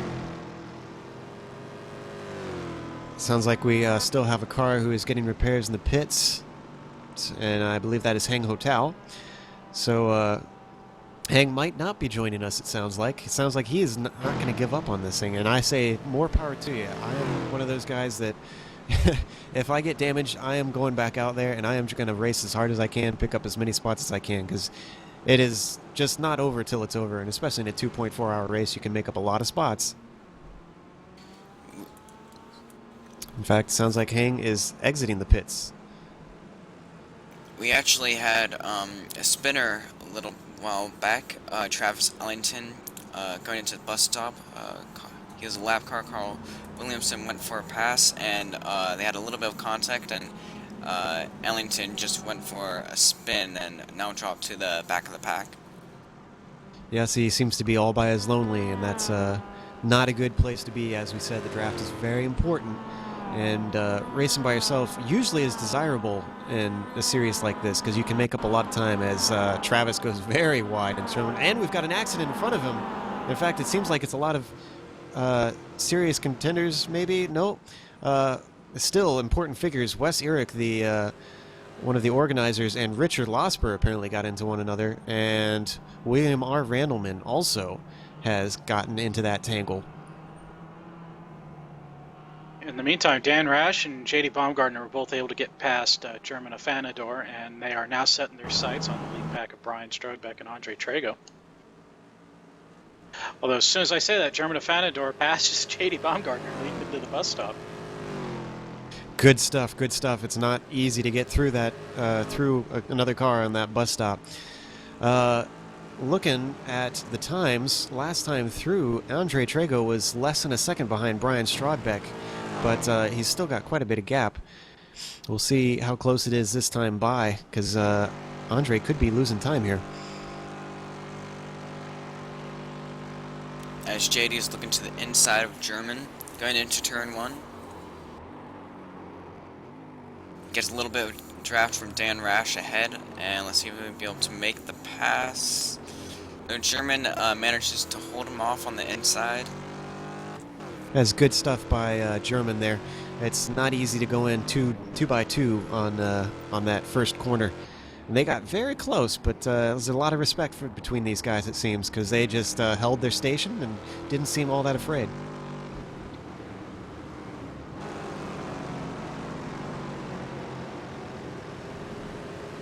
So let's see if that trio can catch up. They've got about 5 seconds behind Andre and another second behind Brian, so that's going to be a difficult task, but if they team up and work in each other's draft, they should be able to do this. Dan Rash is pushing very, very hard. He slid through almost the entire western horseshoe. He's got to be careful about that, but he's obviously on the move, just really trying to gain on these guys, and we've got another caution. Our fifth for the day. Let's see if we can figure out what this one was about. Something in the second horseshoe, it sounds like.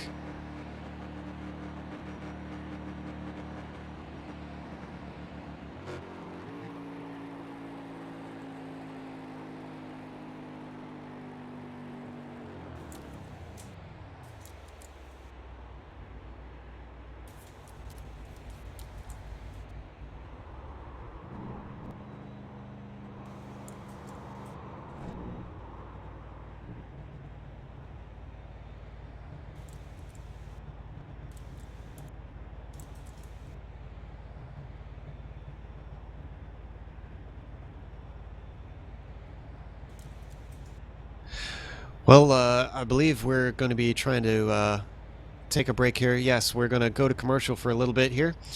Give our vocal cords a rest as they circle around.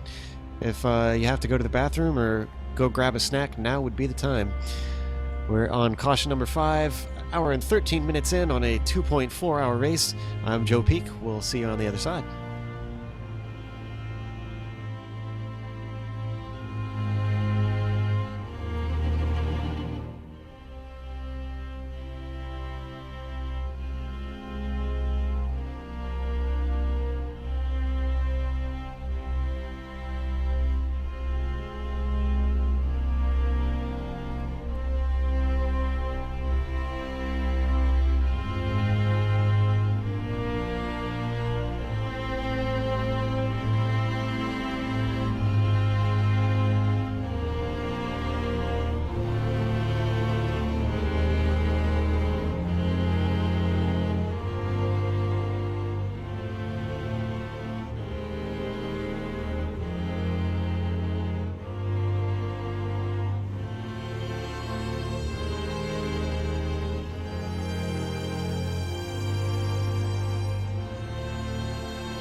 Welcome back to the Daytona 2.4 Hours for the Continental Endurance Sports Car Series presented by Safecraft Racing. I'm Joe Peak. You're watching the Global Sim Racing channel. We are going back to green this lap as the pace car leads them back around. Brian Strodbeck is leading the pack. Andre Trago is in second. Dan Rash is in third. And German Afanador is in fourth, with Chris Duffy in fifth. In the ST class, we have Antti Tuominen in first, Carl Williamson in second, Stefan Overgaard in third, and Chris Moran in fourth.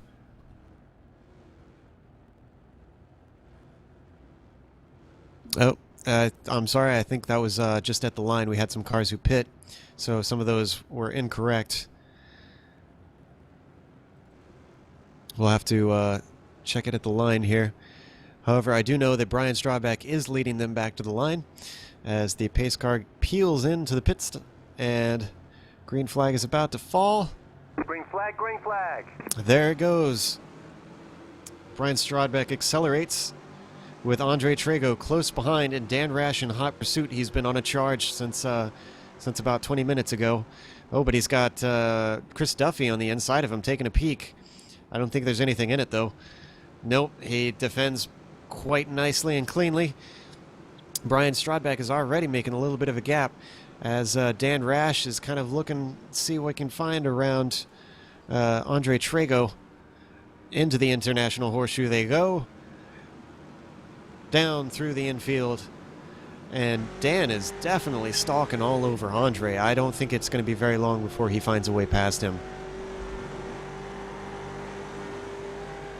No, I think you're absolutely correct. I believe Dan is eager to get right back up with Brian, and I don't think he's going to waste any time to do that. Definitely, he's staying at least within a car length as they come braking into the last corner in the infield and exit onto the oval. This is probably going to be a good opportunity here. If he stays right with him, gets a good exit on that corner, which it seems he does. Yeah, he is still right on top of him. That draft is probably going to help him into what will hopefully be a pass for Dan.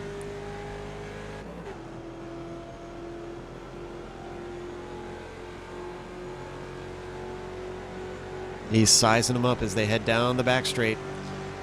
Closing in on that braking zone. Dan comes out to the side. He's going to try and outbrake him into the bus stop, and he does so very cleanly. Done and dust. Oh, no! Oh, big slide. Both of them have a huge slide. Andre barely keeps it together. So does Dan. Andre's got a very bad exit, and all the cars behind him are scrambling. Absolutely scrambling to try and make sense of what's going on. We've got three wide through NASCAR's 3 and 4. We've got Chris Duffy, Andre Trago, and can't tell who else that is. Russell Clayson is the big winner out of that. He's on the outside trying to catch up here a little bit.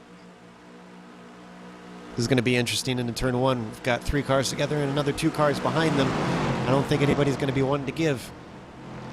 Oh, but Chris Duffy definitely loses out quite a bit, being very safe. He's almost going to get passed around the outside here, but he holds on to it. As he gets on the inside of Russell Clayson, they're too wide, and he should secure the spot coming into turn 2 as Russell Clayson takes the inside. Great driving from Russell. He does so very cleanly into the International Horseshoe as he exits. Once again, he is the big winner out of there. His aggression is really paying off, which is unusual in such a long race like this, but he's making really good with it. He's doing it smart. As Andre Trago follows Russell through and passes Chris Duffy for the 6th position, I believe. Russell outbraked himself just a little bit into the Western Horseshoe there. I suspect that Andre is just absolutely furious at himself now, and he's putting on a little bit of a charge here. This should be fun to watch. Absolutely.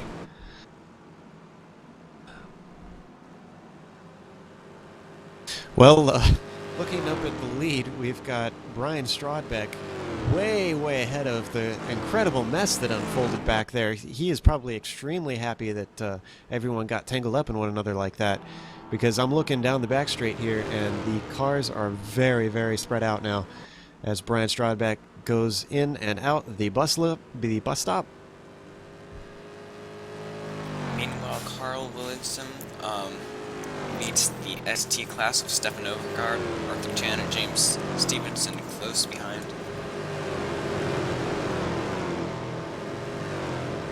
Yes, it's very close racing down there. In fact, Stefan Overgaard is pretty close to the bumper, and Arthur Chan is right with him.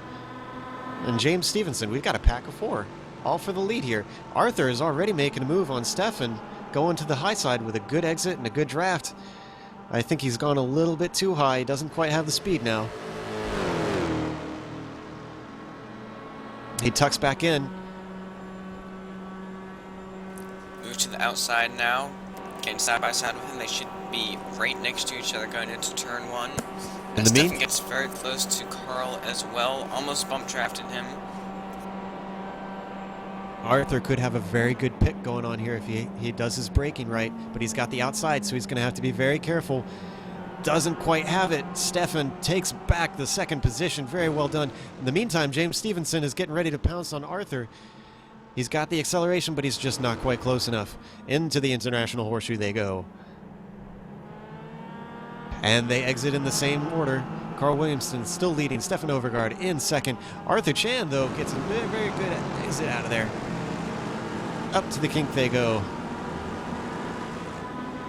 Arthur is stalking Stefan Overgaard. He might take a peek on the outside or the inside. Ooh, it's very tight. He's staying very far inside. He's playing it very safe. Knowing his luck, I don't blame him. Meanwhile, Stefan goes very, very wide, and he loses what looks like might be 2 places if James plays things right. And James can't manage to get by.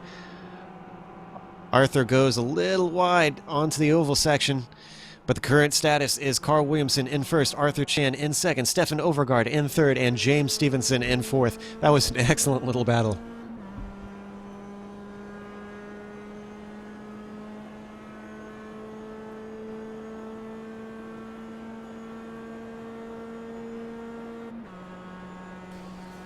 Andre Trago and Russell Clayton are very close for the battle for third place as Andre slips to the outside coming out of NASCAR 4.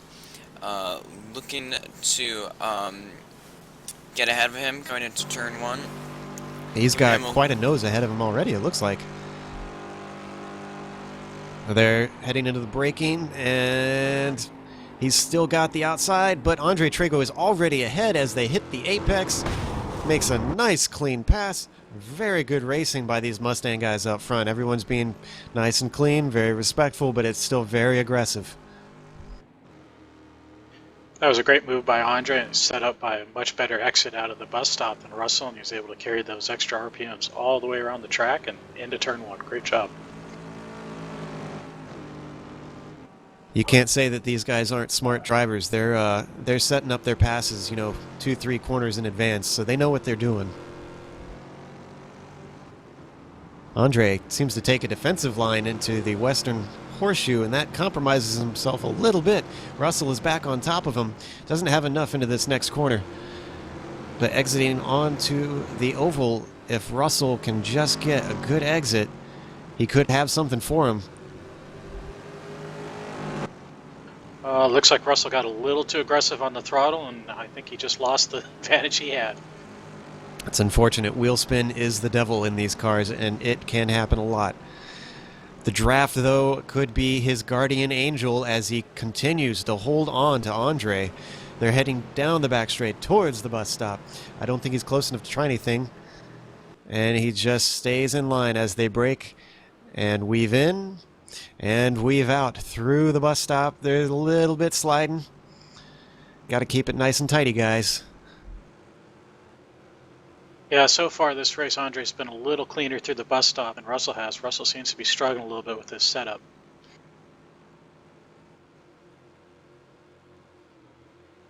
This is the battle for second position. The third position. Dan Rash is up in second, way ahead of them, making quite a bit of time. And he's trying to track down Brian Strodbeck, who has just had quite the advantage of everyone duking it out. He is just kind of running all by his lonely. And Arthur Chan spins coming I believe it is out of NASCAR Turn 2. He hits the wall and spins on the NASCAR backstretch. I'm not sure what happened there. It just seems he just shot to the right. And he's exited out. He has actually taken a tow. So that's interesting. He must have taken some serious damage, but we haven't been seeing a yellow yet. I don't know. I guess the marshals didn't quite catch it. That's Arthur has just given up second place, unfortunately, which is good for Carl Williamson, who continues to lead. Behind him, we still have Stefan Overgaard and James Stevenson, who are duking it out. I found in the International Horseshoe, Arthur Chan was leading Stefan Overgaard and James Stevenson. He got loose and hit the side of James Stevenson, causing bad damage to his right side, which is probably the reason he struggled to be able to get it around the oval. Interesting news. Things continue to develop in this long and grueling race. We are only an hour and 30 minutes in, which means we have about an hour left to go, but we are half the halfway mark. I'm sorry, we are past the halfway mark. I just pulled a Murray.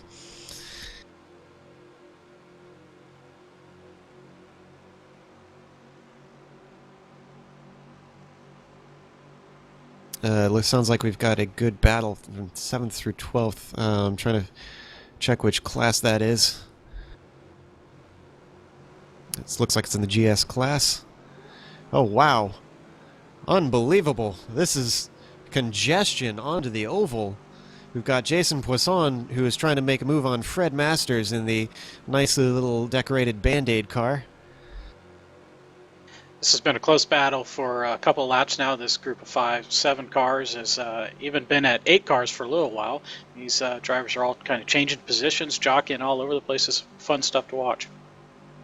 Absolutely. We've got Alina Gomez up in that, as well as J.D. Baumgartner and German Afanador. And whoa, we're going 3 wide into 1, and that's not going to work. Oh! Big contact in turn 1 and around. Jason Poisson and I believe the car of Fred Masters were the 2 spinners there.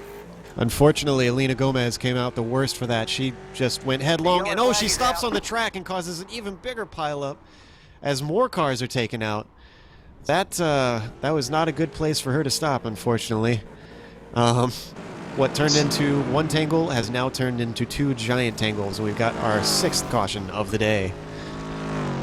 Somebody blew their engine there in the first incident, and I can't help but think that caused the second. It was Alina Gomez. She didn't have it blown, but she slowed down on track. Yeah, that was just probably some miscommunication there. She just stopped on the side of the track, and there was 2 wide, 2 rows deep, 2 wide cars going by her, and probably just couldn't see because of the smoke. Yeah, and that's really unfortunate. Communication is really key here in whatever form you can manage it, whether it's the body language of your car or just getting on the radio and saying, hey, I'm pulling over. But that's really unfortunate because that was a great battle that was going on there for a while. Yeah, and 3 drivers had blown engines from that incident. Jason Breifogel, Dolgen Boldrin, and of course Alina Gomez were the big losers of that. Well, attrition rears its ugly head in the Daytona 2.4 once again. As you just heard, there's a few more drivers out of this race, and I wouldn't be surprised if we saw a few more go before it's all said and done. But we've still got a little less than an hour to go, and they are on the first lap of this caution as they all get settled in behind the pace car.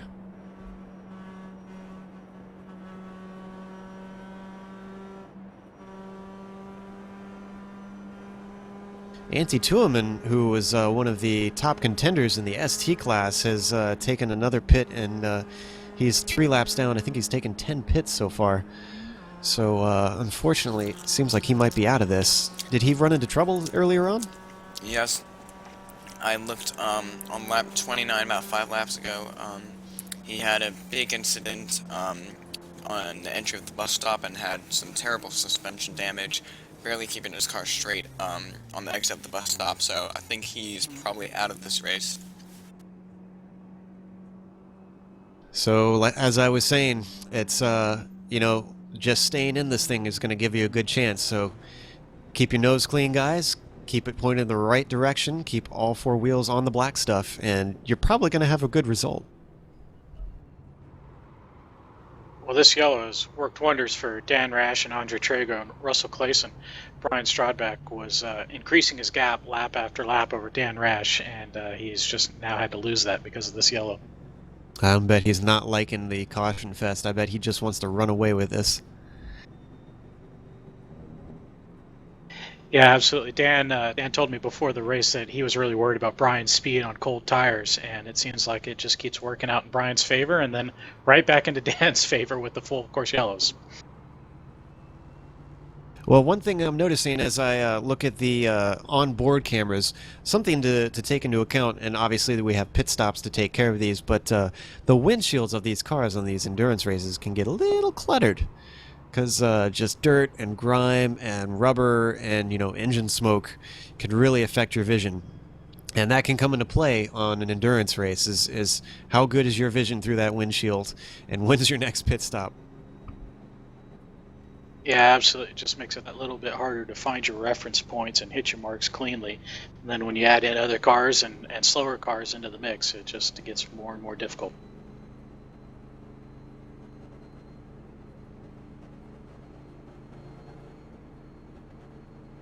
Well, we're going to try once again to see if we can get Hang in here as one of the drivers who is currently out of the race, since we've got a caution. Hang, can you hear us?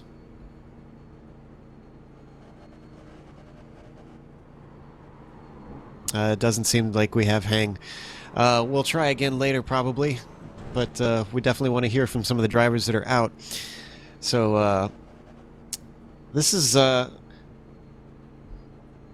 we're going to try Andre, it sounds like. So we might actually get an in-car interview. Andre, this is GSRC. Can you hear us? Yeah, sure can. Hope we're not interrupting anything too important here with the caution going on. No, I just got some snacks and some drinks here. I'm just enjoying the scenery. So you're pulling a Days of Thunder there with your ice cream in the car, I suppose. You're right. Well, you must have been very relieved to have that full course yellow come out, and everybody's down pit lane, so we're going to let you take care of business. All right, thanks, guys. That was an interesting tidbit of information to find out. I guess some people get a little comfy in the car. Not going green. We still got a few more laps of caution to go. And we've got a couple cars still smoking in the pits as they get their repairs. I guess people still think that they've got a chance in this thing. And, within a little less than an hour to go, you just might. So it's worth trying to get those repairs. Mustangs... Looks like Dan Rash, Brian Strodbeck, and Russell Clayson are the only ones taking tires. This may hurt them. I thought I heard someone just have contact in the pits. Or something. It sounded like someone hit something. And J.D. Baumgartner's the first GS car out of the pit lane.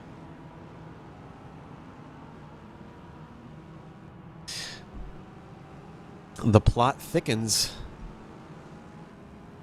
And Nicholas Bailey also beats the two leaders before Dan Rash and Brian Strodbeck. Yes, Nick isn't one that we've seen up very high so far. Did he beat Dan Rash out? Because I'm seeing him give Dan the position on track currently. No, he came out in front. I'm not sure what that is about. Interesting.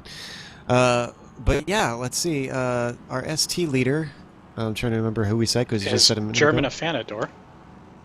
Oh, that's interesting. Did German pit? No, I don't think he did. German could be playing to his strategy here. His tires, that was not a super long green stint, but it's long enough that his tires could have been heated up. But we'll see if this caution is enough to cool him down and give him a chance to pull away. He's got 1, 2, 3, 4, 5 ST cars between him and the next GS car.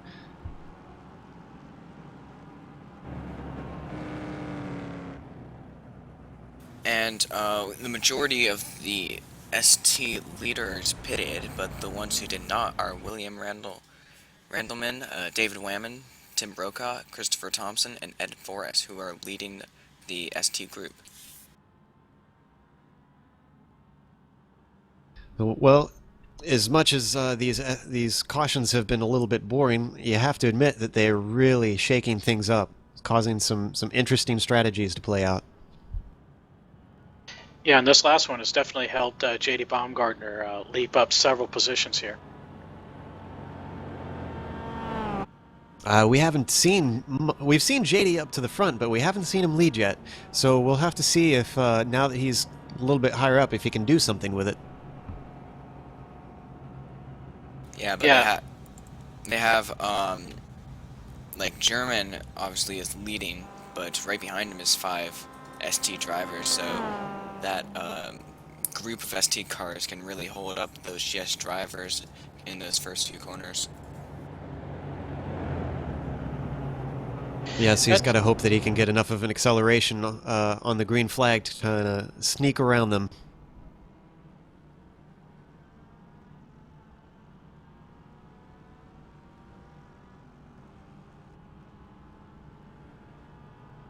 Chris Moran apparently could potentially be our leader in the ST class, depending on what the pit strategy turns out to be here. And David Wammond makes this pit. Only ST driver making a pit this lap, so I think the other ST drivers are trying to stay ahead and deciding not to pit for this caution. Even though the ST tires can get a little heated up, they do have the advantage over the Mustang in that, well, not a real advantage, but you can at least get away with going a little longer on those tires, I think.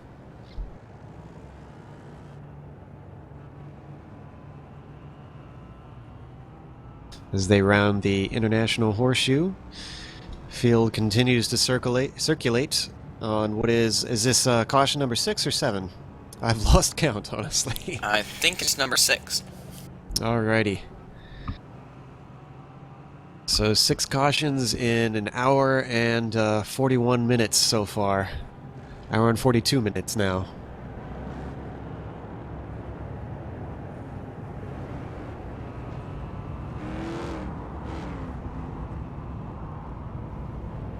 Whoa, I thought I saw someone just go off track.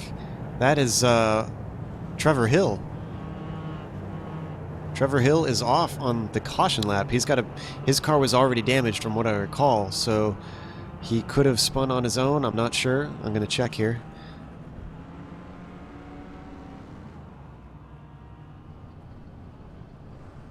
Yep, it looks like he just got into it, got a little loose, and spun himself out.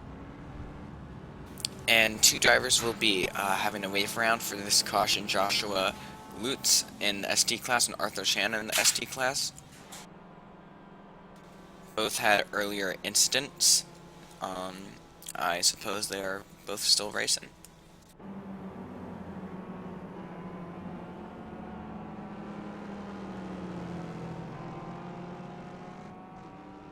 We're going to have an action-packed green flag here with the 4 leading ST cars in front of the 2nd through 11th place, or was it 7th place GS class cars.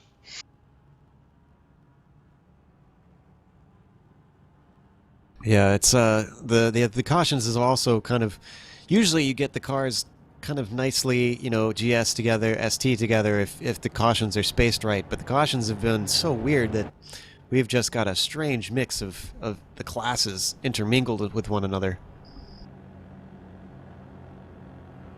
Well, the pace car's lights are off, so we are going green this time around as they exit NASCAR 4. We're going to go on board with Russell here as we go green. He is in the midst of the pack, really. Sitting right behind Brian Strodbeck.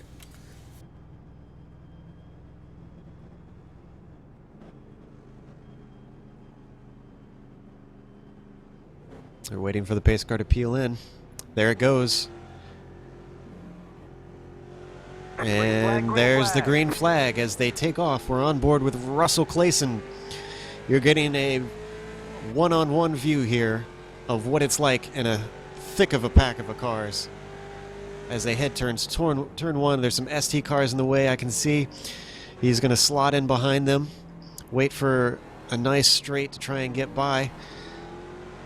And he's got Brian Stroud back in front of him as they weave through the chicane in towards the International Horseshoe. Is he going to get by the SST car? Yes, he does.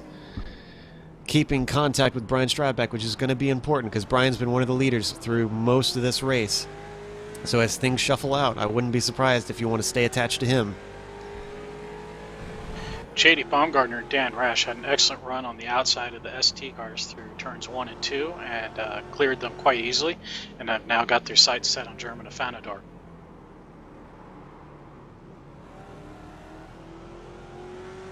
German's got a nice little lead too, so he's sitting pretty right now, but we could see those other GS cars who have been very fast catch him. We're going to jump on board with Dan Rash here. He is currently following J.D. Baumgartner, who is not a slouch in this car. Very handy. And in fact, Dan is closing in from the draft. I wouldn't be surprised. Yep, there he goes, taking a look. Going to look up the inside. Is he going to outbrake him? On the brakes they go, very late. And through the bus stop. And he's got the spot. Chops him off nice and clean. Fantastic pass by Dan Rash. Now he's going to work to break away from JD as much as possible and catch German, see if he can't take over the lead of this race. You know, it seems like most of this race, Dan has just been... He's had the pace to lead. He just hasn't had the situations, whether it be through strategy or cautions. He just has been in the middle of everything. And never... Well, I shouldn't say never. He has been up front, but through most of this race, he hasn't been where his pace should have put him. That's correct. He had to take a little bit of a defensive line against JD going into turn 1, and right behind them is Brian Stradback. He's looking pretty fast right now. Absolutely. So they've got a pack of 3 cars in second, third, and fourth, all together, reeling in German Afanador. I think it's only a matter of time before German gets caught here and gets shuffled down the line.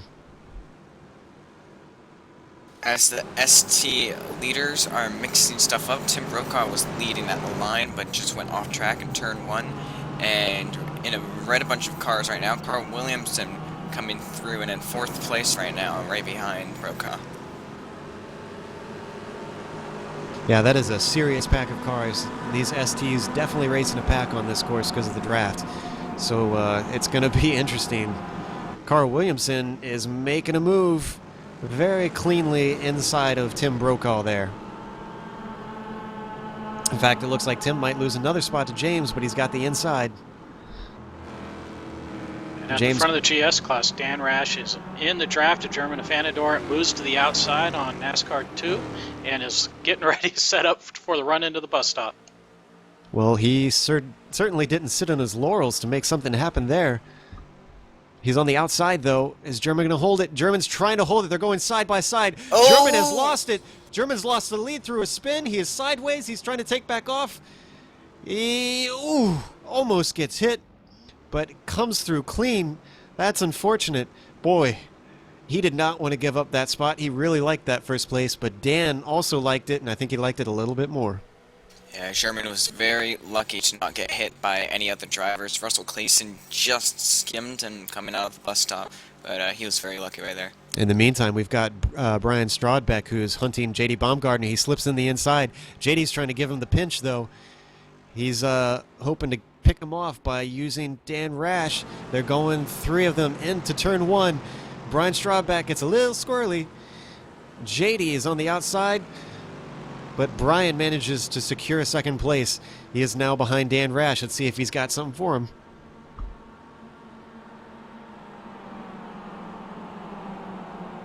Through the International Horseshoe, onto the backstretch of the infield, up towards the kink they go. This is a fast left-hander, although it is flat out in these cars still. Meanwhile, Chris Moran has inherited the ST lead with Carl Williamson sitting right behind. Chris has been fast, but I have a feeling that Carl's going to be a little bit faster today, especially with that draft. I don't anticipate it being very long before Carl does something. Question is whether he can break free.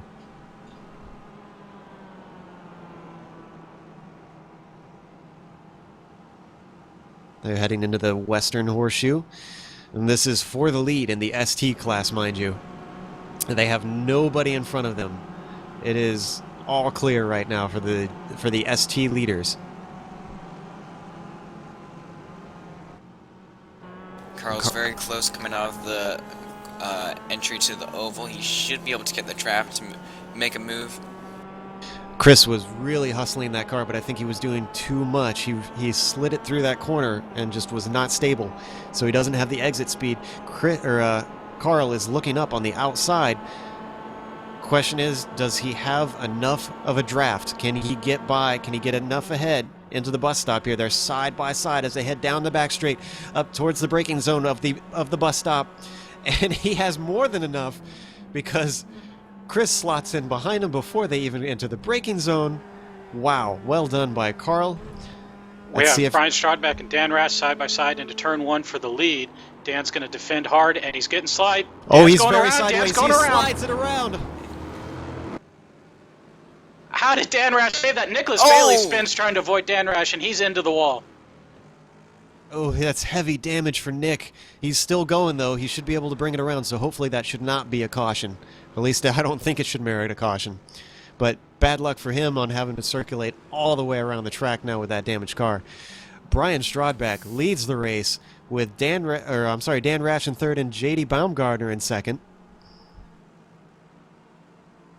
Yeah, I think Dan's a little fortunate to still be running. He got really sideways and probably should have been collected by Brian. That was pretty good defensive driving there by Brian Strodbeck. Man, we still have more than a half hour left, and these guys are just going at it. I mean, it's getting down to the end. Obviously, they want it, but, you know, this isn't the last lap. They're being very, very aggressive. Yeah, absolutely.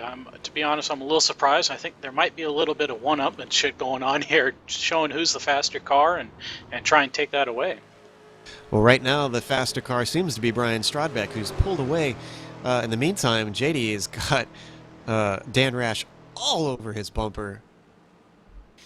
There was some contact in the International Horseshoe between Ed Forrest and Travis Ellington, and then Stephen Asbury got into some contact as well.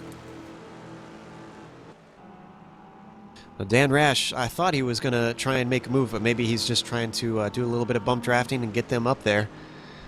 See, I'm sure he knows that he's got to make up time. And all three of these guys are very fast.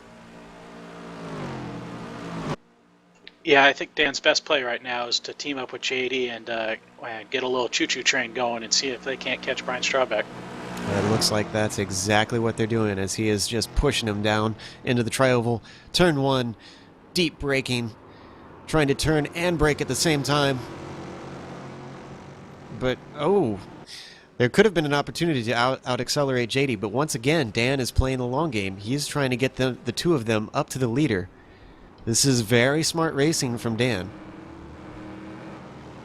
And we have about 30 minutes left on the clock for this race. We are in the closing stages, Ayrton. From what I understand, we've got a pass going on for the lead in ST. Carl Williamson has Chris Moran on his bumper. He looks to the inside, but there is nothing there. James Stevenson is there to pick anything up if something goes wrong. But the three of them exit as they entered. Carl Williamson in the lead, Chris Moran in second, and James Stevenson in third.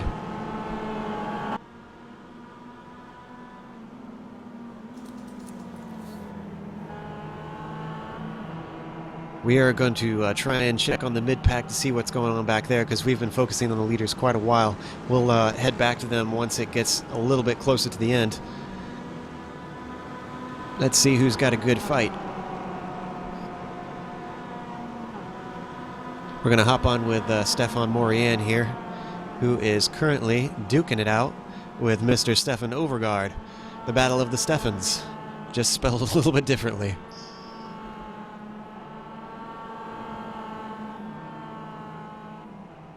Morian trails Overguard. He's not quite close enough to do anything, but if he gets a good exit off of here into the oval, he could make a play.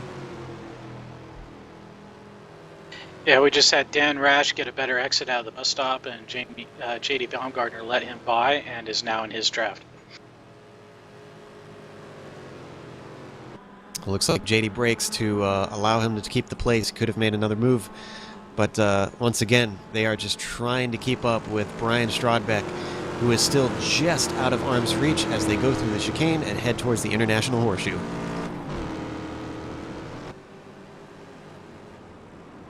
And Brian's looking very loose through the International Horseshoe, but he holds it together. He must be hustling that car. Yeah, he's definitely going as hard as he can. His last lap was a 2:04.5. These guys are running qualifying laps right now, an hour and a half into this race. Unbelievable stuff. Meanwhile, Carl has lost his first place position to Chris and James Stevenson. He went wide coming out of the entry to the oval, and both drivers managed to get by and bump draft a small lead ahead of him. They definitely seem to be working together, and into the turn one they go, around towards the chicane. And 1, 2, 3, we've got Chris Moran, James Stevenson, and then Carl Williamson leading the ST class.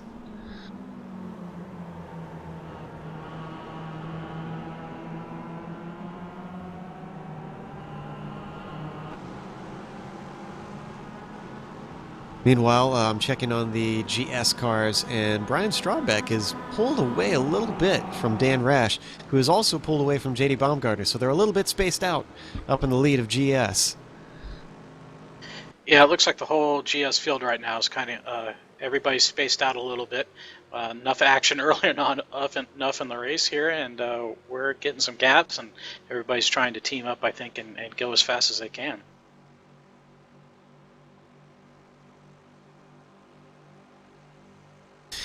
Well, the ST leaders, Chris Moran, James Stevenson, and Carl Williamson are heading on to the oval. We'll see if the draft allows them to close up. James seems to be a little bit closer to Chris than Carl is to James. In fact, James is definitely closing in. I don't think he's going to have the opportunity for a pass unless he's feeling very brave. He's getting very close now. Up into the braking they go, but James plays it safe. Little bit of race left to go, so he's just not in the mood to cause trouble yet.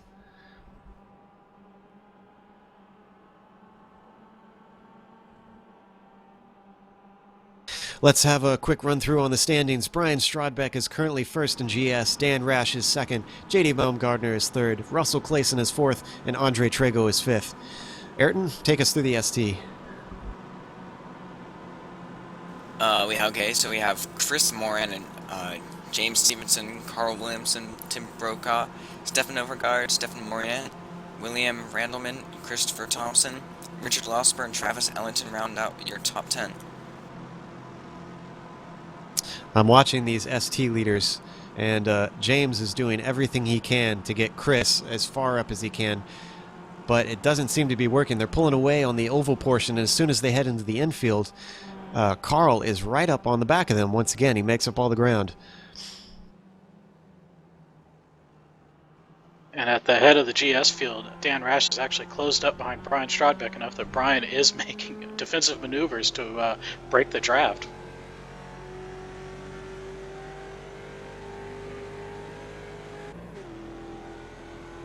It's interesting because usually you don't see people unleash the snake on this road course like this. But I guess he is just desperate to keep Dan from getting up to him. Yeah, Brian's been struggling with a little bit of oversteer in the last few laps, and I think he's worried about his pace right now. And there's still 24 minutes left to go. 25 minutes, I'm sorry. So there's a fair bit left to run. And Dan has closed right up to within a car length of Brian Strodbeck. We're at the tail end of this race, and we could have a battle for the lead. At the moment, we only have 10 GS drivers on the lead lap. out of 19 starters in this race.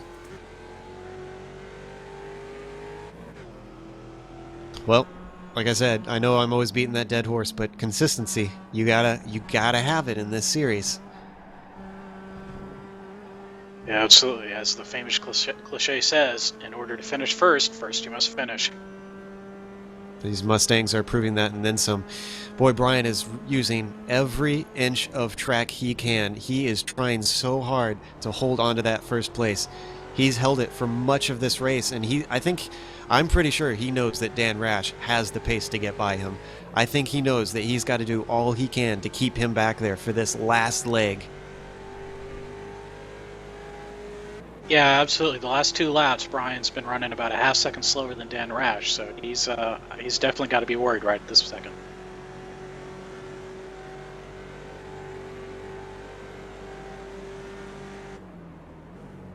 Meanwhile, James Stevenson and Chris Moran are working together to try to pull a gap away from Carl Williamson. They are bump drafting on the oval, and they gained about 3 tenths faster on that last lap together. Whoa. And looks like Chris went way wide out of the International Horseshoe. Almost lost it, but he still retains his lead. James is still on top of him. I don't think James is going to make a move unless he's wanting it, but Chris goes defensive anyways. They've been working together. I'm surprised that he would do that. James actually loses out, though, as Carl takes advantage and gets by. I'm wondering if those two are going to hook up now, or where James' loyalties lie. I think we have a... No, we do not. I thought we had a pass for the lead as Bryan Strodbeck and Dan Rash threatened to go side by side through 1 and 2. Wow, Dan is right on top of Bryan's bumper, though. It's going to be a game of patience as Bryan really slides it out of the International Horseshoe. They've got some traffic. Wes Eric in the ST class is right in front of them. See if he hops out of the way. 1 and 2, they get by the MX-5, but Dan is still on top of Bryan's bumper.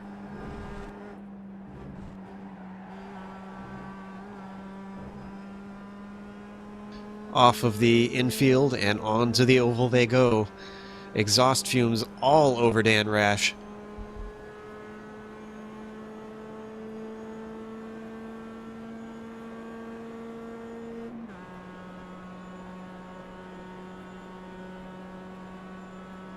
Well, I'm hopping on back to the ST class to see how that lead battle is going. They've spaced out a little bit. I don't know if James made a mistake, but he is not hooking up with Carl Williamson. He's a little bit back. I'm a little surprised at that. I would have thought that he'd just, hook up with whoever he can, because you want to stay up with the front. At this point in the race, I wouldn't care what team you're on. I would just hook up with you and do what I can to get that advantage.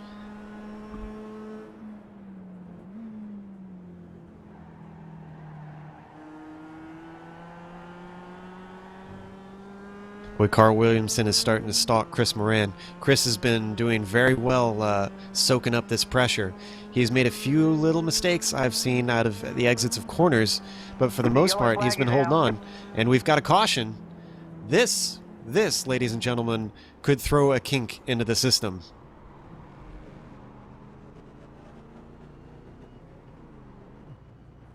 Who needs to pit and who does not? Although, honestly, we've got 20 minutes left. If it was my vote, I would pit almost no matter what. I would get last splash if I don't think I'm going to make it. I would get tires, and I would bank on being faster than everybody else.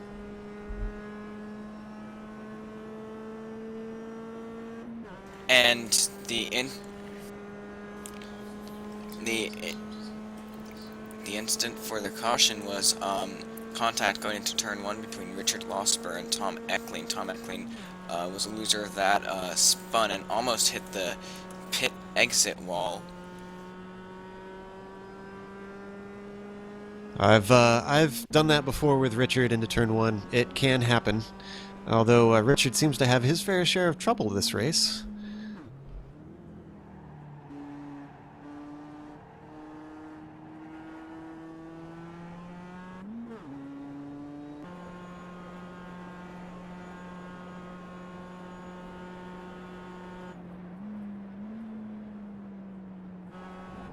Unfortunately, I'm looking at that, and I think Richard was probably blameless there. I don't think I would have expected Tom to be so suddenly up upon him like that.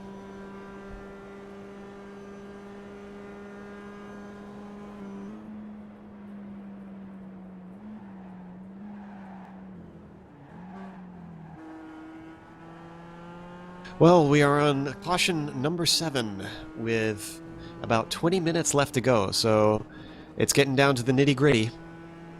We have Brian Strodbeck leading GS class, Dan Rash in second, JD Baumgartner in third, Russell Clayson in fourth, and Andre Trago in fifth.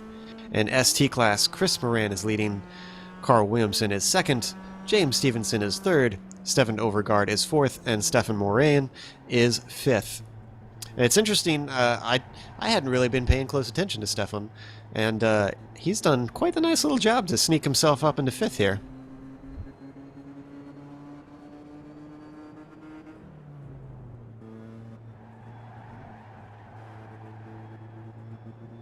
Yeah, Stefan, he's a pretty fast driver, just normally can't get much of the time to get a good qualifying lap in or get much practice for the races. So, but I've seen him at his best, and he can, if he tries his best, he can definitely compete for the win.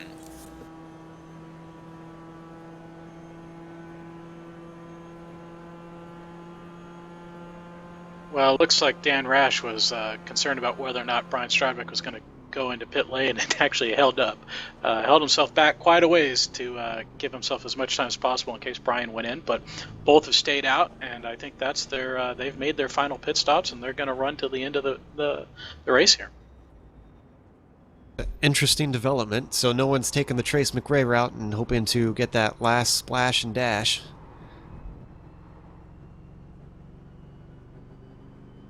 I would think by now that those tires, because that was a fairly long green, I would think they're getting pretty greasy in there.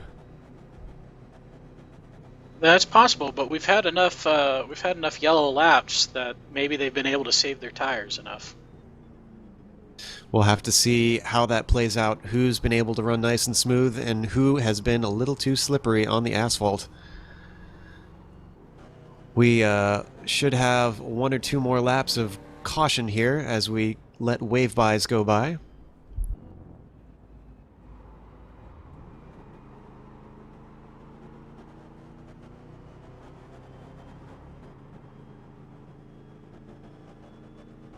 We're going to take a small break as this will hopefully be our last caution. We will see you on the other side.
Hang on, we're not going green, not going green.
talking to everybody. Stefan, can you hear us? Yeah, here, Giancarlo. We're on commercial break right now, but we're gonna come back real soon and ask you a bit about the race. Welcome back to the Global Sim Racing channel. We are watching the dying stages of the 2.4 Hours of Daytona. They are currently at caution, and we've got Brian Strodbeck leading Dan Rash in the GS class as they get ready to take the green soon. But we've got Stefan Overgaard from ST class in here. Stefan, tell us a bit about what caught you out there. Sorry, say again. What caught you out? What ended your race? No, Stefan's doing quite well. He's in fourth, sitting behind Chris, Carl, and James. And, I'm sorry. Looking pretty good. I'm sorry. Sorry about that, Stefan.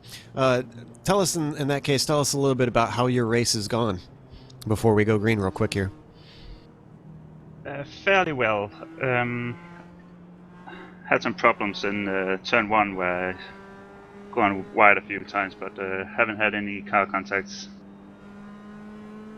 Knock on some wood for that. You expect a lot of chaos as we go to green? No, actually, up front here, people have been pretty okay and don't take any chances. That's good to hear. We want to see a green flag finish. Thank you for taking some time to talk to us. We'll let you get back to concentrating on the road. Thank you.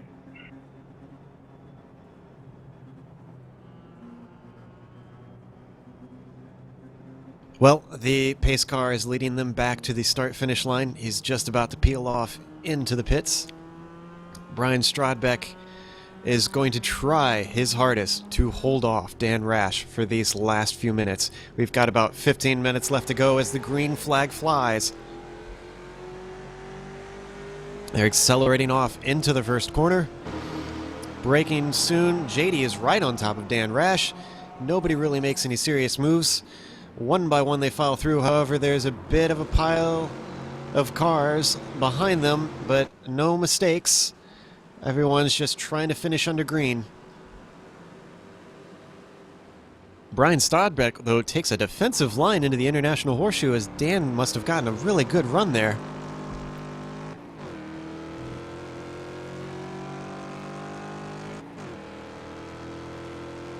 Stefan Morian takes Stefan Overgaard for 4th place in the ST class. Yes, and Chris Moran is currently in first, but he's got Carl Williamson all over the top of him. And behind them, lurking nearby, is James Stevenson. There was a little contact between German Afanador and someone else. They're now side by side.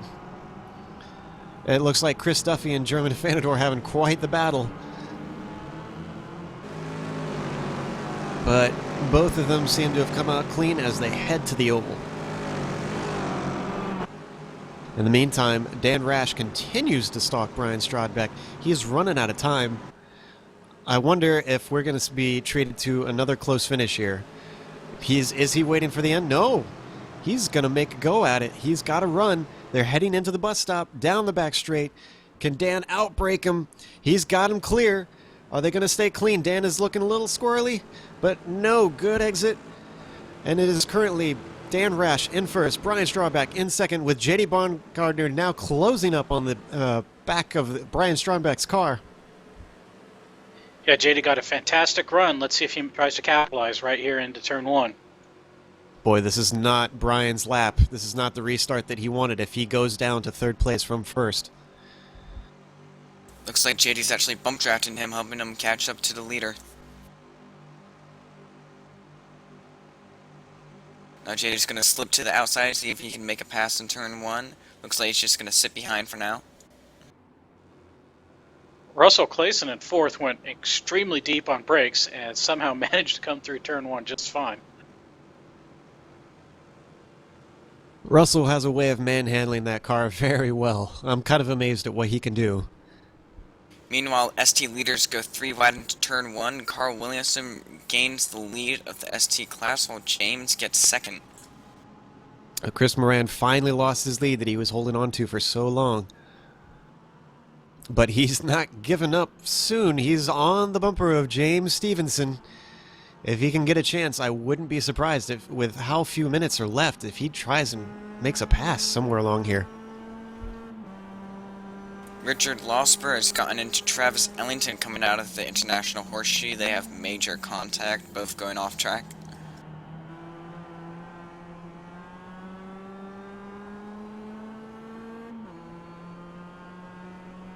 We got Chris Moran and Stefan Mauriane. Stefan was getting close for a little bit, but now he's lost a little bit of ground to Chris. Looks like it's getting back to those top 3 cars now. They're a little bit spaced out, so there's not much right now. The draft could draw them back together, though. Stefan Moraine does have Stefan Overgaard behind him, though, with a GS car coming around the outside that could play into things. He's probably going to pass Stefan and Stefan, but will he interfere with the leaders? What is he going to do? It is,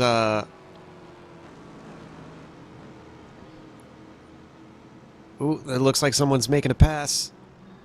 But nope, James Stevens holds on to second place. James Stevenson actually, before the bus stop, gave Carl Williamson a little bump on his rear bumper, trying to say, hey, I'm here, I'm ready to pass you. James is a very good driver, and you know, I'm pretty sure he's using every psychological trick that he knows, and those reminders can be very useful. The 3 of them are getting up together, though. There's a bit of bump drafting. Let's see if James Stevenson might get picked off, though. Chris Moran is heading up the outside. James Stevenson is trying to bump draft some speed into this little car. Oh, they almost go 3 wide. Chris gets... I don't think he got shoved outside. I don't think there was contact, but it was very, very close.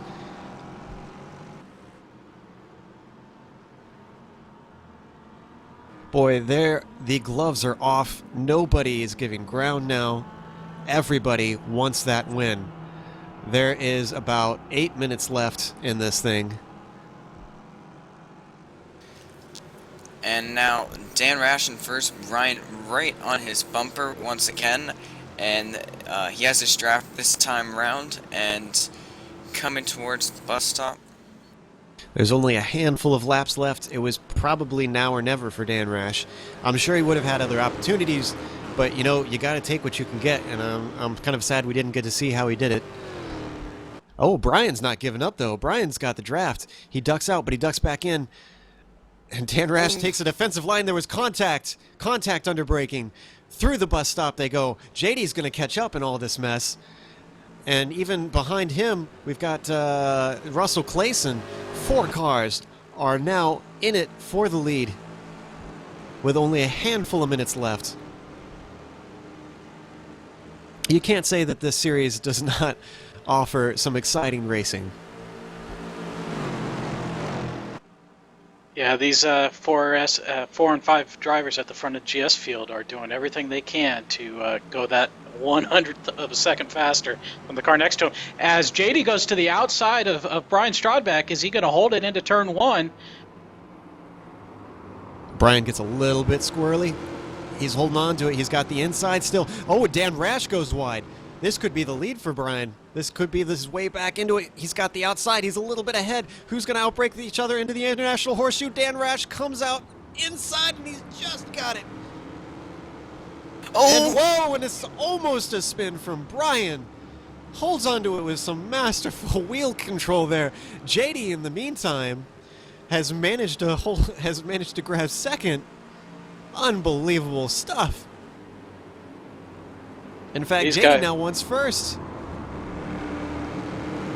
Yeah, you can be sure JD sees an opening. He's going to go for it. He's a great late race driver. He could have just been holding off, waiting and saving his tires till now. He's certainly been up there amongst them, and he has the speed. Can he make it happen? Can he get by Dan Rash, who has been the class of the field, the pace setter of this race?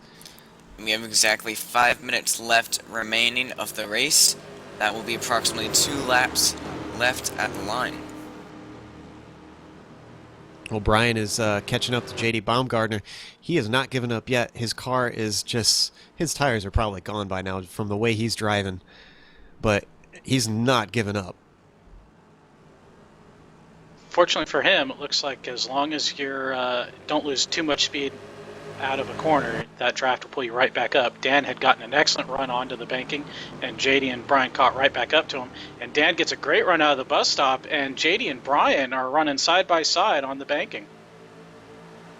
Outside of NASCAR 4, onto the front straightaway, they come into the tri-oval. Brian has got the outside of JD. His car is in fact in front now, but through the tri-oval they go. This will set him back just slightly. JD starts the game, but he's got Dan in front of him as the draft hurts because he got a little too close. And Brian is way outside, still holding on to it. Side by side through the entire turn one. Brian might still have second place, though, in all of that mess. Russell wants a piece of it now. They're going 2 by 2 into the International Horseshoe. This is unbelievable. Brian is going for the lead. He makes a pass on Dan Rash. He has the inside. They're heading towards the kink. This is going to be really tight. Are they going to try side by side through this kink? No. Russell Clayson takes third place from JD Baumgartner. JD Baumgartner in 2 turns goes from second to fourth. Oh, as and Dan gets sideways going into the grass. That could be it for Dan Rash. He managed to avoid, but he's gonna almost spin around. He's still facing forward. I don't think he has enough time to make that up. He's struggling to get the car started. He drops to 8th place behind Jason Freer. That was a race-deciding turn for Dan Rash. That has got to be absolutely devastating. He could have had this win. He had the pace the entire race, and there it went out the window in the flash of an eye. This race is still not over, though, for Brian, Russell, or JD. All three of them are nose to tail and are going to really try and finish this off. Boy, you can tell that these guys did not pit because every one of them, and these guys are excellent drivers, they don't usually make mistakes. And you're seeing mistakes and you're seeing slides from every single one of them. I think they're all fighting really hard to keep control of these cars. Yeah, absolutely. JD's getting a run on Russell. Coming out of the bus stop, he's going to the outside, seeing if he can get side by side for turn 1. Brian's starting to pull away. Boy, he has had luck, everything go his way when it comes to battles, because the time that he gets the lead, everyone else seems to be fighting it out, and he just pulls away.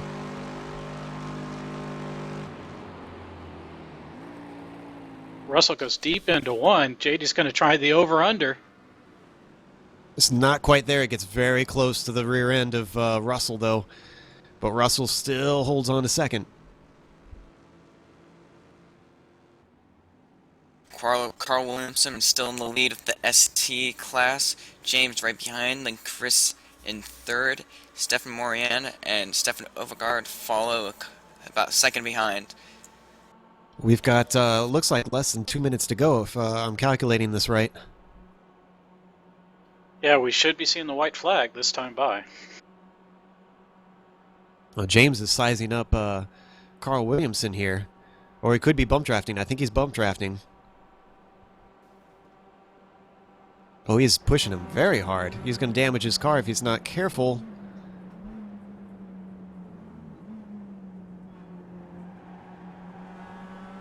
The ST class and the GS class are incredibly close, all for the lead. In fact, we've got 5 cars all together for ST. Carl Williamson leads a lot, but he goes very deep into the International Horseshoe. In fact, he completely misses the apex. James Stevenson is right on top of him, but it doesn't look like he has enough of an exit to do anything unless he wants to dare trying to make a move around the kink. Not enough to get beside him. Is he going to try and outbrake him into the Western Horseshoe? No, he's holding back.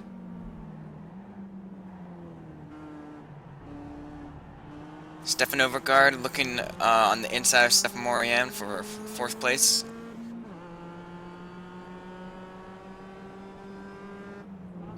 JD Baumgartner in third has got a nice run, and he's running around the outside of Russell Clayson, leading on to the tri-oval. In fact, he is fully in front of Russell at this point. But as we've seen, Russell's very deep on those brakes. Is he going to try and get it back? Oh, almost goes into the back of JD. Has to go wide. He's going to cut back in, but he misses the apex completely. JD holds on to that second place. Russell's has got to be very careful. He could still have a podium if he just plays it safe.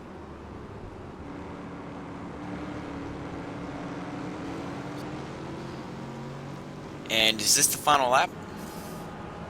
I'm not seeing a white flag currently.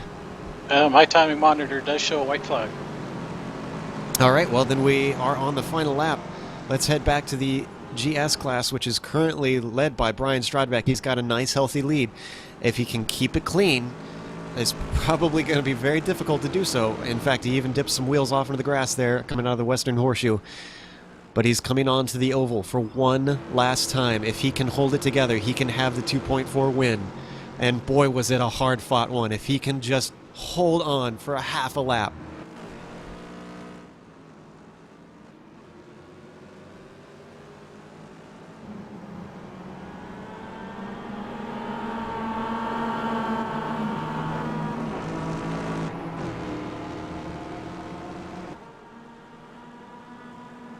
I'm taking a peek back at the ST class, and currently Carl Williamson has also pulled out a bit of a lead, but not enough to really be comfortable. James Stevenson is pretty close behind. Chris Moran is also a little bit closer behind James Stevenson, and then behind him is Stefan Overgaard. All these cars in a line with one lap to go. Brian Strodbeck is on the final bit of the lap. He's got enough of a lead that he pretty much has it wrapped up. His car would have to expire right here. Down to the start-finish line. Checkered flag is out. Brian Strodbeck, after what a race, takes the win. Oh my goodness. That was something else. Congratulations to Brian. Let's check in back on Carl Williamson, who is still leading in the ST class. They're heading onto the oval. James is still hunting him down. He's got a bit of a draft. He could have something for him, but it's going to take a really good move. He is closing up on the bumper. This could be it. I'd be shocked if he didn't make an attempt here. Hey, he's bumping him. He's not looking on the inside. Maybe he's going to try and use the draft to get by on this final portion. He's going to want a really good exit here. But James has got Chris on top of him now. In fact, Chris could cause a pick here. James could be stuck.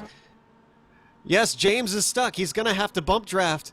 In fact, he slams into the rear. He's going under. Carl He's going Williamson. under. They're 3 wide. 3 wide. We're going to see a 3 wide finish for the end of a 2.4-hour race. All of the leaders on the same lap. Who's it going to be? We've got Chris edging the two of them, but he's on the outside. He could lose the lead here. Oh, and they get a little squirrely there. Oh my goodness! It's Chris Moran! Chris Moran spins across the line to take the win in ST class. Oh my goodness! By 500th of a second. Chris Moran, well done. Hard fought the entire way, took pole, but never could relax the entire race. Unbelievable. Unbelievable. Wow. I would say, have you ever seen something like that before? But we have, in fact, and it doesn't make it any less special, guys. That was an amazing finish.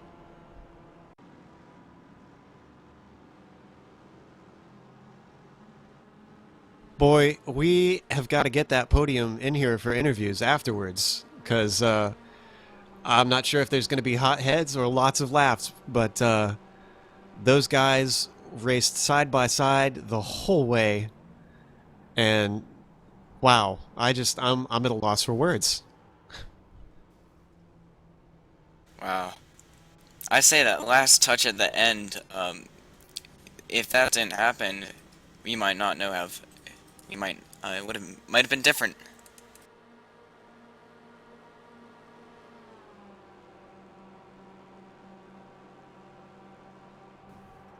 Well, let's see how our picks are while they circulate back around to finish things up. We saw Brian Strodbeck take the win. Did any of us pick Brian? No. No, Wow. I'm sorry, Brian.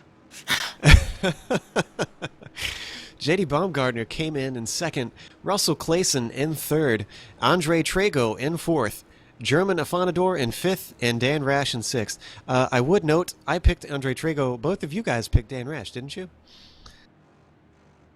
Yes. Yeah. Yes, that's right. I picked James as my SG driver. And he came ever so close. He was in 2nd place. I picked James as well. Oh, you didn't pick one, Kevin, did you? No, I did eventually pick Chris Moran, you'll recall. No, we're going to start pestering the guys in the paddock, see if we can drag them up to the booth.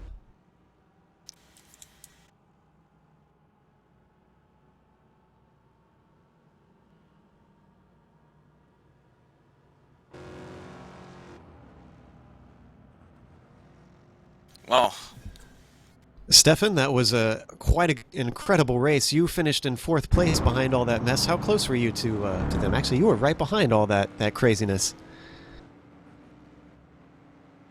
Yeah, I don't think I ever had a chance to get up on the podium. You were very close, though. What was that insanity like from your point of view? Yeah, that was, I don't know, they went 3 wide. I think Stevenson got down on the inside, and then Chris Moran came on the outside, and I think Chris got the win, but yeah, very crazy. And then right after the finish line, there was, I think I actually got hit by something. Yeah, there was a definite tangle there, and Chris Moran did in fact eke out the win. How did your strategy play out? Did it go as you planned, or did you kind of have to wing it? Pretty much as I planned. There was a bit when before the last caution came out, it was very dicey if I could make it good with the fuel I had. But yeah, when the last caution came out, there was no problem. Actually, we were talking about Chris Moran might be in trouble, but he also maybe he had run out if there hadn't been that caution. We were wondering who would pit and who would not. I was surprised to see so few people come in for fuel and tires. I would think that coming out fresh would allow you that 20-minute sprint to try and carve through the field. So 2.4 hours. Are you tired?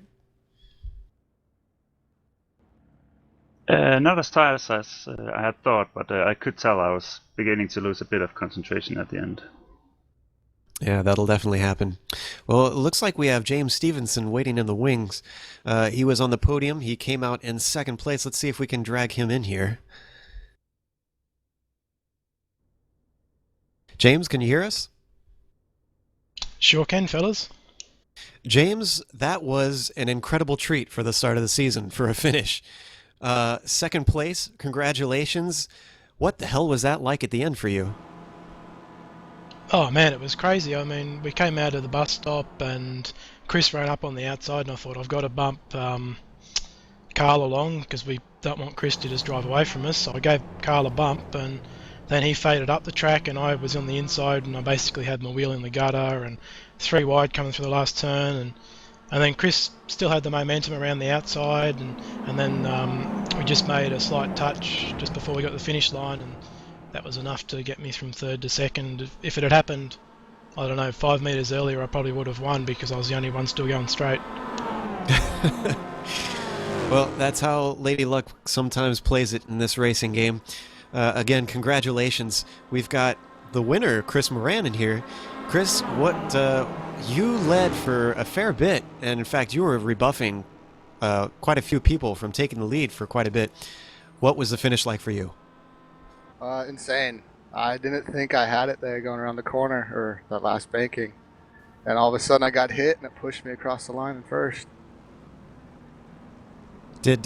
At what point, I know you took the pole, at what point during the race did you think you realistically could take home the win? Maybe the last 2 or 3 laps when Carl and James were pushing each other down below and I could pull out and get alongside both of them. I thought maybe if I timed my exit out of the bus stop just right, I could get around them at the last lap. It seemed to work out in your favor in the end. So strategy-wise, did it play out how you wanted, or were you trying to wing it? What exactly did you go in trying to do, and what did you come out and wind up doing? I started out with a fuel strategy, which I followed for a while, but then I took tires and added fuel. After that, I just kind of winged it and just hope for the best. Well, I can't congratulate you enough, and again, thanks for one of the most exciting finishes I think we've seen in this series. That was pretty incredible after 2.4 hours to have 3 cars at the line. Let's see, do we have anybody else from the podium in here? We have no one yet, but we do have Jason Breifogel, who is in here. Jason, can you hear us? Yeah, I got you. Where did you wind up here? I'm trying to check real quick. Way down at the end. Oh, so were you one of the guys that went out here? Yeah, I got in, I think, on that last or second to last caution. Second to last, with the big pile up down there in turn 1. Oh, yes, the Mustangs. What happened from your point of view? I came in long behind it all because I was trailing those guys pretty far. I saw some smoke up there. It was soon enough I thought I could just drive through it slow and wouldn't matter. But somebody stopped up there at the chicane and then we just rear-ended each other and that ended mine. That's really unfortunate. We watched that one unfold on the big screen there. We actually have some of our GS podium in here. Russell, can you hear us? Yes, I can, Joe. Russell, that was a really good race, especially towards the end with the GS class there. You guys were fighting very hard, and you were going very deep under the brakes. Did you think you had a chance at the win? Never. Realistically, I couldn't catch Brian, much less pass him. I am very happy with my 3rd place. I'm more than happy with it. I was going to be happy with a top 5, and I lucked out. The pit strategy worked, and that final. This was one of the best races I think I've had. Well, we can't congratulate it enough. That's a well-earned podium finish. We also have JD Baumgartner, who finished 2nd in GS class. JD, what was the race like for you? It was interesting. I think I saw the back of the field 2 times. I pitted 5 times. That was a work. After 2.4 hours, do you feel pretty tired? It's actually not too bad considering the warm up for all the other iRacing endurance races they've had recently. So no, it was pretty much a regular day behind the wheel, I guess. So you've had plenty of practice to get to this point, I take it. Yeah, between I ran both of the Roar Before races and one of the 2.4, so I've been here a while. Excellent stuff. I don't see if we have Brian Stradbeck, our GS winner, in here yet. We'll try and continue to drag him in. In the meantime, we've got the organizer, Wes Eric. Wes, can you hear us? I can. Wes, I don't think you could have asked for a more exciting finish for your league for the first race of Season 3. Yeah, I guess I was listening to the marshals a little bit, and they said ST was decided by 5/100ths of a second. 5/100ths of a second, and if you remember the Homestead race, it was almost a mirror image of that, except without the illegal pass. The top 3 ran into one another 3 wide, and our winner, Chris Moran, was pushed across the line sideways. Wow. Excellent job, Chris. Congrats on the win. Thank you. Well, let's see. I'm trying to think if we still don't have Brian in here. Ayrton and Kevin, do you guys have any questions for any of the guys in the booth here? Nothing other than general congratulations. That was a great race to watch, guys. Yeah, I think that one probably topped the one at Homestead. Yeah, it was really fun. I think both battles, GS and ST, had a ton of action, unlike some previous races where it was just one class, and the excitement in both classes was very intense, especially in the last few laps. Absolutely. Well, since I don't see Brian in here still. It's unfortunate we didn't get the winner in. He fought very, very hard for that, had to really defend for quite a while. We do have Arthur Chan in here, who, as I've always said, just has the worst luck. Arthur, are you here? Yeah, I am. Arthur, when are things going to swing your way, man? As soon as I find the magnet that someone's hidden into the trunk of my car, I'm pretty sure the back end of my car was hit, I think, 4 times. Once by an MX-5, once by a Mustang, and I think James I skidded to a stop trying to get some control, and I think James took out the back of my car. But I don't know, hopefully I'll just keep pushing and see what I can do. That's incredibly unfortunate. And you're taking a really good attitude about this. I know if I were you, I would not be in the best of moods, but I guess, did you run to the end? Did you make it to the finish, or could your car not make it? I went in for repairs, which put me a couple of laps down, and I was pretty much limping around for the last 30 minutes of the race. So I was just holding position and seeing what I could get, and trying to stay out of people's way. But still, it was my first 2.4-hour race, and I really enjoyed it, even with everything that went on. Well, congratulations for actually making it to the finish line, and hopefully things go a little bit better for you, because you've certainly got the speed in this lead. Thanks, Joe. We're going to hop over to Dan Rash. Dan, can you hear us? Yep, loud and clear. Dan, I have to feel really bad for you. You had the pace. You were probably the class of the field this whole race, and then with a couple laps to go, what happened in the Western Horseshoe? Oh, I just got stupid. I made a few mistakes before then, but that was definitely the biggest one. Just overdriving the car. Nothing much else to it. Being too aggressive. An honest, straight answer. How was it up at the front of the field? Because you were leading for a bit, although you had to fight your way back up there. Yeah, we had a little bit different fuel strategy, but in the end, Brian and I ended up pitting at the exact same time. So in the end, we had the exact same amount of fuel and tires. I was expecting there might be a yellow in the last 15 minutes. Given that a yellow can last for about 10 straight minutes, I was worried that we'd finish under yellow, so I'd pushed hard and got past Brian as quickly as I could, although I don't think he was defending very much either. He pretty much just let me pass. Then we were getting a lot closer later, but the three of us were all battling really well, and instead of just focusing on my marks and hitting my marks, I was watching my mirrors too much and being over-aggressive. You could see, especially in the one spot on the backstretch coming into the bus stop, when I braked about 40 feet, 50 feet early, because I was watching my mirrors instead of watching my marks. That's unfortunate. So you said that you were following your pit strategy. Is that what kind of slipped you down into the midst of the field? Because as fast as you were, we noticed that you kept having to fight your way back up through.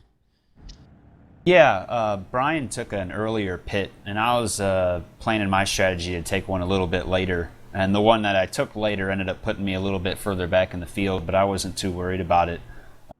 In the end, on our second pit that I knew we were both going to have to take near at the same time, we ended up coming out neck and neck, so I didn't see it as a problem. Well, let's see, where did you finish in when all is said and done? You came in sixth. I guess that's still respectable. Probably would have wanted the win, but how do you feel about sixth place? I'm just glad I got it together in the end. I have a lot to learn, a lot of practicing to do. I need to really work on my consistency, and this race is definitely slapping me in the face with that. But other than that, the Free-Domain Radio Mustang ran really well. I actually found in the middle of the race, I made a little setup improvement by tweaking my tire pressures, and I was pretty happy with that.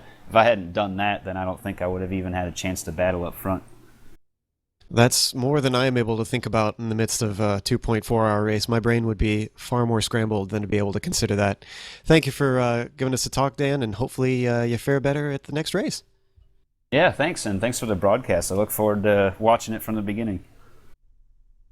No problem. One last person, and then we're going to give a shout to our sponsors. Richard Losper, are you in here? I am. Richard, you seem to have quite the hectic race. What happened? Oh, mate, I was terrible in the first quarter, everything went my way in the second quarter of the race, and I got up to, I think it was 7th place at one stage. I was 2 laps down, and those cautions came around and just let me get my laps back. And after that, I was just trying to stay clear of trouble, and then my internet collapsed, and I didn't know where everybody was, and I got down on the apron, and I was cruising around, and when I looked up again, I was in 14th place, and it all went crap from there because I tried to push along to get the guys in front of me who I know I'm a bit faster than those guys. But of course, you overdrive, and I went the same way probably as Dan, and ended up being hit in the back and scuffling with some other driver. The only guy I wouldn't touch was Steven because he's a teammate. So I'm very glad for him that he managed to, I was kind of protecting him almost at the end there. So some team play was coming into action there. Oh, you don't know the half of it, man. Well, we'll have to keep our eyes on you guys then and see kind of what you're hiding up your sleeve there with that, because I didn't catch it throughout the broadcast. Well, no, you wouldn't because it's we open up a team channel and only we can hear what each other's saying on the team channel on the radio. Okay, being sneaky. All right, back to you, Joe. Thank you, and thanks for all of our interviewees, and thanks for Wes for organizing this. Also, thank you to Safecraft Racing for sponsoring this league. Again, Safecraft Racing makes safety equipment for many, many racing teams in the real-life series. Your source for head nets, belts, and restraints. Race fast, be safe, Safecraft Racing. Again, I'm Joe Peak. With me in the booth is Ayrton, Ellis, and Kevin Browne. Do you guys have any final thoughts before we close off here? Well, if this is round one, I can't wait for the rest of the season. Yeah, I'll second that. I'm sorry, Wes. I think it was I was just gonna say I think it's a great way to kick off season 3, and a big thanks to all the guys over at GSRC for doing the broadcast for us. I know you put in a lot of time and effort in this. You're welcome, and thank you for organizing this whole league. Well, it was quite the incredible season opener. As we saw, it was one of the tightest finishes we've ever seen in ST, with an exciting 3-wide, sideways across the line checkered flag, and then hard battles in GS all the way up until the final laps. We hope to see you through the rest of the season. This is the Global Sim Racing channel. Please continue to tune in. This is the Continental Endurance Sports Car Series. I'm Joe Peak. We'll see you on the other side.